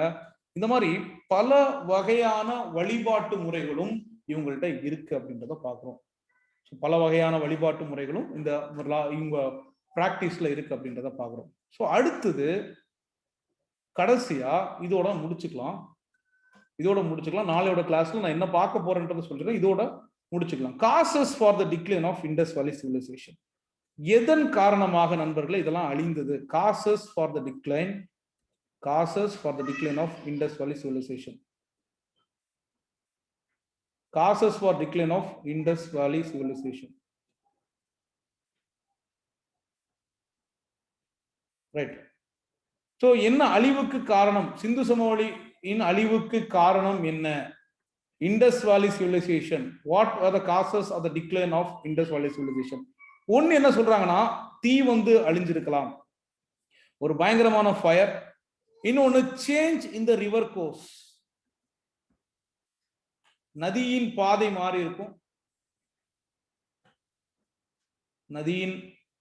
இதெல்லாம் கதை நம்ம சொல்றது, இப்படி மாறி இருக்கும் அப்படின்ற ஒரு இது சொல்லலாம். ரைவல்ரி, சிவில் வார், உள்நாட்டு போர் அப்படின்னு சொல்றோம். ரைவல்ரி, சிவில் வார், உள்நாட்டு போர், உள்நாட்டிலே அவங்க சண்டை போட்டுக்கிட்டாங்க அப்படின்னு சொல்றோம். இன்னொன்னு, மோகன்ஜதோரோல நிறைய குவியல்கள் எலும்பு கிடைக்கனால அந்நியர் படையெடுப்பு, ஆரியர் படையெடுப்பு, இன்வென்ஷன் ஆஃப் ஆரியன்ஸ் சொல்லலாம். இன்வென்ஷன் ஆஃப் ஆரியன்ஸ், ஆரியர்களோட படையெடுப்பு, ஆரியர்களின் படையெடுப்பு. ஸோ அடுத்தது வந்து பாத்தீங்கன்னா, இந்த ஃபாரின் இன்வென்ஷன் கூட, ஹீப் ஆஃப் போன்ஸ் இருக்கனால, நிறைய எலும்புகள் கிடக்கிறதுனால, ஹீப் ஆஃப் போன்ஸ் எலும்பு குவியல்கள் முகந்தல இருக்கனால ஃபாரின் இன்வென்ஷன், வெளிநாட்டு படையெடுப்புகள் இருந்திருக்கலாமோ அப்படின்றத ஒரு காரணம். வெளிநாட்டு படையெடுப்பு ஒரு காரணமாக இருக்கலாம், எலும்பு குவியலாக இருக்கிறதுனால வெளிநாட்டு படையெடுப்பு. ஸோ இது வந்து நான் என்னோட நோட்ஸ்ல இருந்த எல்லா விஷயங்களும் நான் உங்களுக்கு ஷேர் பண்ணியிருக்கேன். இது ரொம்ப நாளா சேர்த்து எடுத்த நோட்ஸ் தான். இல்ல இதுல வந்து பேசிக்கா எல்லா கண்டென்ட்டும் இருக்கு. நான் அடுத்து கண்டென்ட் ரெடி பண்ணி வச்சிருக்கேன் ஃபுல்லா, இன்னும் எக்ஸ்ட்ரா கண்டென்ட் வரைக்கும் ரெடி பண்ணி வச்சிருக்கேன். இண்டஸ் வேலி சிவிலைசேஷனா இது வந்து ஃபர்ஸ்ட் லெவல் ஆஃப், இதுல வந்து கிளியரா வந்து பேசிக் கொடுத்துருக்கேன். இதனால அழிஞ்சிருக்கலாம், தீயால அழிஞ்சிருக்கலாம்.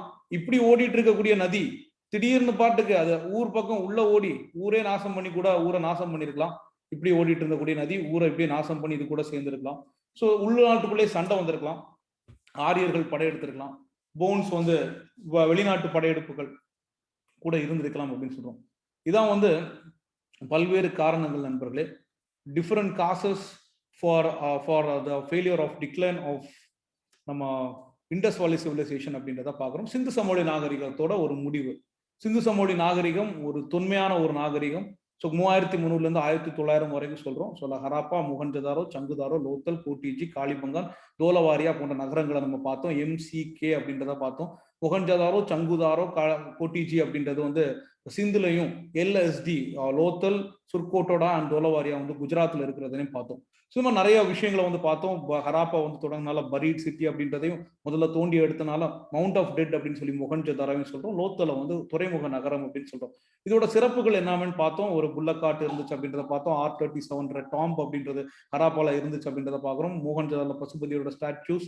ஸோ கிரானரி ஒன்று பெருசு இருக்கு. கிரேட் பாத் ஒன்று இருக்கு. Largest of all the cities அப்படின்றத பார்க்குறோம். பசுபதியோட ஸ்டாச்சு இருக்கு. பிரீஸ்ட் கிங்கோட ஸ்டாச்சு இருக்கு அப்படின்றதையும் பார்த்தோம். இன்னும் நிறைய விஷயங்கள் இண்டஸ் வேலி சிவிலைசேஷன் பத்தி உண்மையிலே சுவாரஸ்யமா நிறைய விஷயங்கள் இன்னும் இருக்கு. நான் அதை கண்டென்ட் மட்டும் நான் உங்களுக்கு ஷோ பண்றேன். என்னென்ன நம்ம பார்க்க போறோம் அப்படின்றத மட்டும் பார்த்துட்டு நம்ம நெக்ஸ்ட் கிளாஸ்ல பார்க்கலாம்.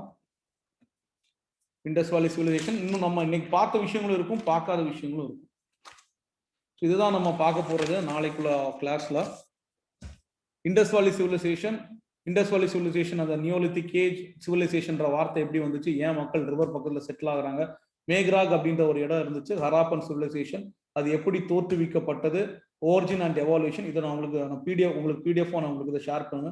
எப்படி மக்கள் செட்டில்மெண்ட் ஆனாங்க, எந்த இடம் வரைக்கும் எக்ஸ்டெண்ட் ஆச்சு, இம்பார்ட்டன்ட் சைட்ஸ் என்னென்ன, டிஸ்கவரி ஆஃப் லாஸ்ட் சிட்டி எப்படி கண்டுபிடிச்சாங்க, சார்லஸ் மேசன் வந்து என்ன சொல்லியிருந்தாரு, இன்னைக்கு சொன்ன விஷயங்கள் தான் நாளைக்கு ஸ்லைட்ஸோட நான் உங்களுக்கு இன்னும் கிளியரா சொல்லுவேன். ரைட்டா? So archaeological time span of Indus valley civilisation இதை வந்து நம்ம early Harappan phase, mature Harappan phase, late Harappan phase அப்படின்னு சொல்லி பிரிக்கிறோம். அலெக்சாண்டர் கன்னிங்கமோட ஃபர்ஸ்ட் சர்வே, அவரோட விசிட் 1853, 1856, 1875. மார்க் மில்லர் வீலர் வந்து சொல்றாரு காளிபங்கன், லோத்தல், லாக்கி, தோலவாரியா. சார் ஜான் மார்ஷலோட பீரியட் ரேடியோ கார்பன் டேட்டிங் பண்ணி சொல்றாங்க. 5 சர்வீஸ் 1956 அவர் ஒரு டேட் சொல்றாரு, அகர்வால் வந்து ஒரு டேட் சொல்றாரு. இதெல்லாம் லைட்டா பார்த்தா போதும். பட் அதுல என்ன இருக்குன்ற கான்செப்டை மட்டும் நல்லா கிளியரா புரிஞ்சுக்கணும். Well conceived town planning, astonishing masonry, அது நல்ல கட்டிட கலைகள், நல்ல ஆர்கிடெக்சர், ஹைஜீன் அண்ட் பப்ளிக் ஹெல்த்துக்கு ரொம்ப முக்கியம் கொடுத்துருந்தாங்க. ஸ்டாண்டர்டைஸ் வெயிட்ஸ் அண்ட் மெஷர்ஸ் வந்து யூஸ் பண்ணப்பட்டது, நல்ல சயின்ஸ் அண்ட் டெக்னாலஜி இருந்தது. Solid agriculture and artisanal bases, நல்ல கைவினர்கள் மற்றும் விவசாயிகள் இருந்தாங்க. ஸோ ஒரிஜினல் இன்ஹாபிட்டன்ஸ் அவங்களோட கல்ச்சர் என்னென்ன இருக்கு அப்படின்றத பார்க்க போறோம். அந்த upper town and lower town பத்தி நான் சொல்லியிருந்தேன். சித்ததால் அண்ட் பீப்புள் வசிக்கக்கூடிய இடம், பிளான்டு டவுன்ஸ் எங்கெங்க இருந்துச்சு, ஸோ ஸ்ட்ரீட்ஸ் அண்ட் ஹவுசஸ் எப்படி பிளான்டா இருந்துச்சு, ட்ரைனேஜ் சிஸ்டம் எப்படி இருந்துச்சு, கிரேட் பாத் எப்படி இருந்துச்சு, great granary, trade and transport, leader in Mohenjodaro, இவர் தான் அந்த பிரீஸ்ட் கிங் ஸ்டாச்சு நான் சொன்னேன் இல்லையா. ஸோ அந்த ஸ்டாச்சு இதுல இருக்கு. டெக்னாலஜி, அவங்களோட வெயிட்ஸ் அண்ட் இது எல்லாமே பத்தி பார்க்குறோம். ஸோ அந்த லைஃப் ஸ்டைல் எப்படி இருந்துச்சு, டெக்ஸ்டைல் அண்ட் ஆர்னமெண்ட்ஸ், ஸோ அவங்களோட ஆர்னமெண்ட்ஸ், ஆக்குபேஷன், இதெல்லாம் தான் நம்ம இன்னைக்கு பார்த்தோம் என்னென்ன சாப்பிட்டாங்க அப்படின்றது. Animal domestication, pottery, faith and religious belief system, burial methods எப்படி இது பண்ணுவாங்க, metals and tools and weapons, rock ரீச்சர்ஸ் பிளேட்ஸ் அந்த கற்கள்ல பண்ணக்கூடியது, மெசபோட்டோமியன் வெயிட்ஸ் அண்ட் மெஷர்ஸ், இந்த மாதிரி நிறைய விஷயங்கள், அவங்களோட ஸ்கிரிப்ட்ஸ், இது எல்லாமே வந்து நம்ம நாளைக்கோட கிளாஸ்ல பார்க்க போறோம். ஹோப்ஃபுல்லி இன்னைக்கு நிறைய விஷயங்கள் உள்ள போயிருக்கும். பதறாம திரும்ப பாருங்க. ரொம்ப சிம்பிளான விஷயங்கள் தான் பார்த்துருக்கோம். It will be useful. இந்த ஸ்கிரிப்ட்ஸ் என்ன இருக்கும், சீல்ஸ் எப்படி இருக்கும், ஆர்ட்ஸ் அண்ட் அம்யூஸ்மெண்ட்ஸ் என்ன டைம் பாஸ் பண்ணுவாங்க, கிராஃப்ட் ப்ரொடக்ஷன் எப்படி அவங்க குவாலிட்டி இருந்திருக்கும், authorship and making of Indian culture, contemporary இது of the Indus valley civilisation, இப்போ இருக்கக்கூடியது இண்டஸ் சிவிலைசேஷன் அண்ட் தமிழ் சிவிலைசேஷனுக்கு என்னென்ன தொடர்பு, silent feature of Harappan culture, திரும்ப அதோட சோஷியல் லைஃப் என்ன இருக்கு, Indus valley civilisation, name of the site, அதை யார் யார் எக்ஸ்கவேட் பண்ண ஒவ்வொரு சைட்டுக்கும். இதுவே டூ மச் ஆஃப் கண்டென்ட் தான், நான் கொடுத்துருக்கதே வந்து டூ மச் ஆஃப் கண்டென்ட் தான். எல்லாமே நீங்க யூஸ் பண்ணிக்கலாம், அப்பப்போ பார்த்துக்கலாம். ரைட்டா? ஸோ நான் ஒரு வாட்டி பார்த்துட்டீங்கன்னா இது எல்லாமே யூஸ்ஃபுல்லா இருக்கும். நாளையோட கிளாஸ்ல நம்ம சந்திக்கலாம். உங்களுக்கு ஏதாவது டவுட்ஸ் இருந்துச்சுன்னா please let me know. So hopefully class வந்து யூஸ்ஃபுல்லா இருந்திருக்கும். உங்களோட doubts, comments, suggestions, anything. Mehrgarh is a forerunner of Indus valley civilisation. Yes, climate changing அப்படின்றீங்களா? ஸோ ஹோப்ஃபுல்லி கொஞ்சம் விஷயங்கள் எபிடமிக் கூட இருந்திருக்கலாம் கட்டாயமா. It is one point of view கட்டாயமா. ஹோப்ஃபுல்லி கிளாஸஸ் யூஸ்ஃபுல்லாக இருந்திருக்கும்னு நினைக்கிறேன் நண்பர்களே. உங்களோட ஃபீட்பேக்ஸ்லாம் சொல்லுங்கள். So keep learning. உங்களோட எண்ணங்கள், கோல்ஸ் வந்து பெருசாக இருக்கட்டும், அதை அச்சீவ் பண்ண ஓடிட்டே இருங்க. So we are the only reason. நம்ம தான் நமக்கு நடக்கக்கூடிய ஒவ்வொரு விஷயங்களும் காரணமாக இருக்க முடியும். திரும்பவும் சொல்கிறேன், believe in your self, work hard, திரும்ப படிங்க, சந்தோஷமாக படிங்க, மகிழ்ச்சியாக இருங்க, இன்னொருத்தவங்களை சந்தோஷப்படுத்துங்க. நம்மளோட ப்ரெசன்ஸ் வந்து இன்னொருத்தவங்களோட வாழ்க்கையில மகிழ்ச்சியாக மாற்ற முடியும்னா அதோட வர திருப்தி வர எதுவுமே இல்லை. ஸோ எப்போவுமே எல்லாருக்குமே ஒரு நல்ல பாசிட்டிவான விஷயங்களை சொல்லுங்கள். நம்ம வாழ்க்கையிலுமே நிறைய விஷயங்கள் பாசிட்டிவாக நடக்கும். All the best. So thank you so much. நாளோட வகுப்புகள் நான் லிங்க் வந்து உங்களுக்கு ஷேர் பண்ணுறேன். ஏதாவது டவுட்ஸ் இருந்துச்சுன்னா ஏதாவது ரெஸ்பாண்ட் பண்ணுங்க. That will be good. நான் இங்கே பயப்படுறதுக்கோ கேள்வி கேட்கறதுக்கோ ஒன்றும் இல்லை. அட்லீஸ்ட் ஒரு good morning, thank you, so hi, எப்படி be positive, being positive. Yes, thank you, thank you, thank you. So great night, have a great night. So நல்லா படிங்க. சந்தேகங்கள் இருந்துச்சுனாலும் எப்போ வேணாலும் கேளு. Thank you, thank you, thank you so much.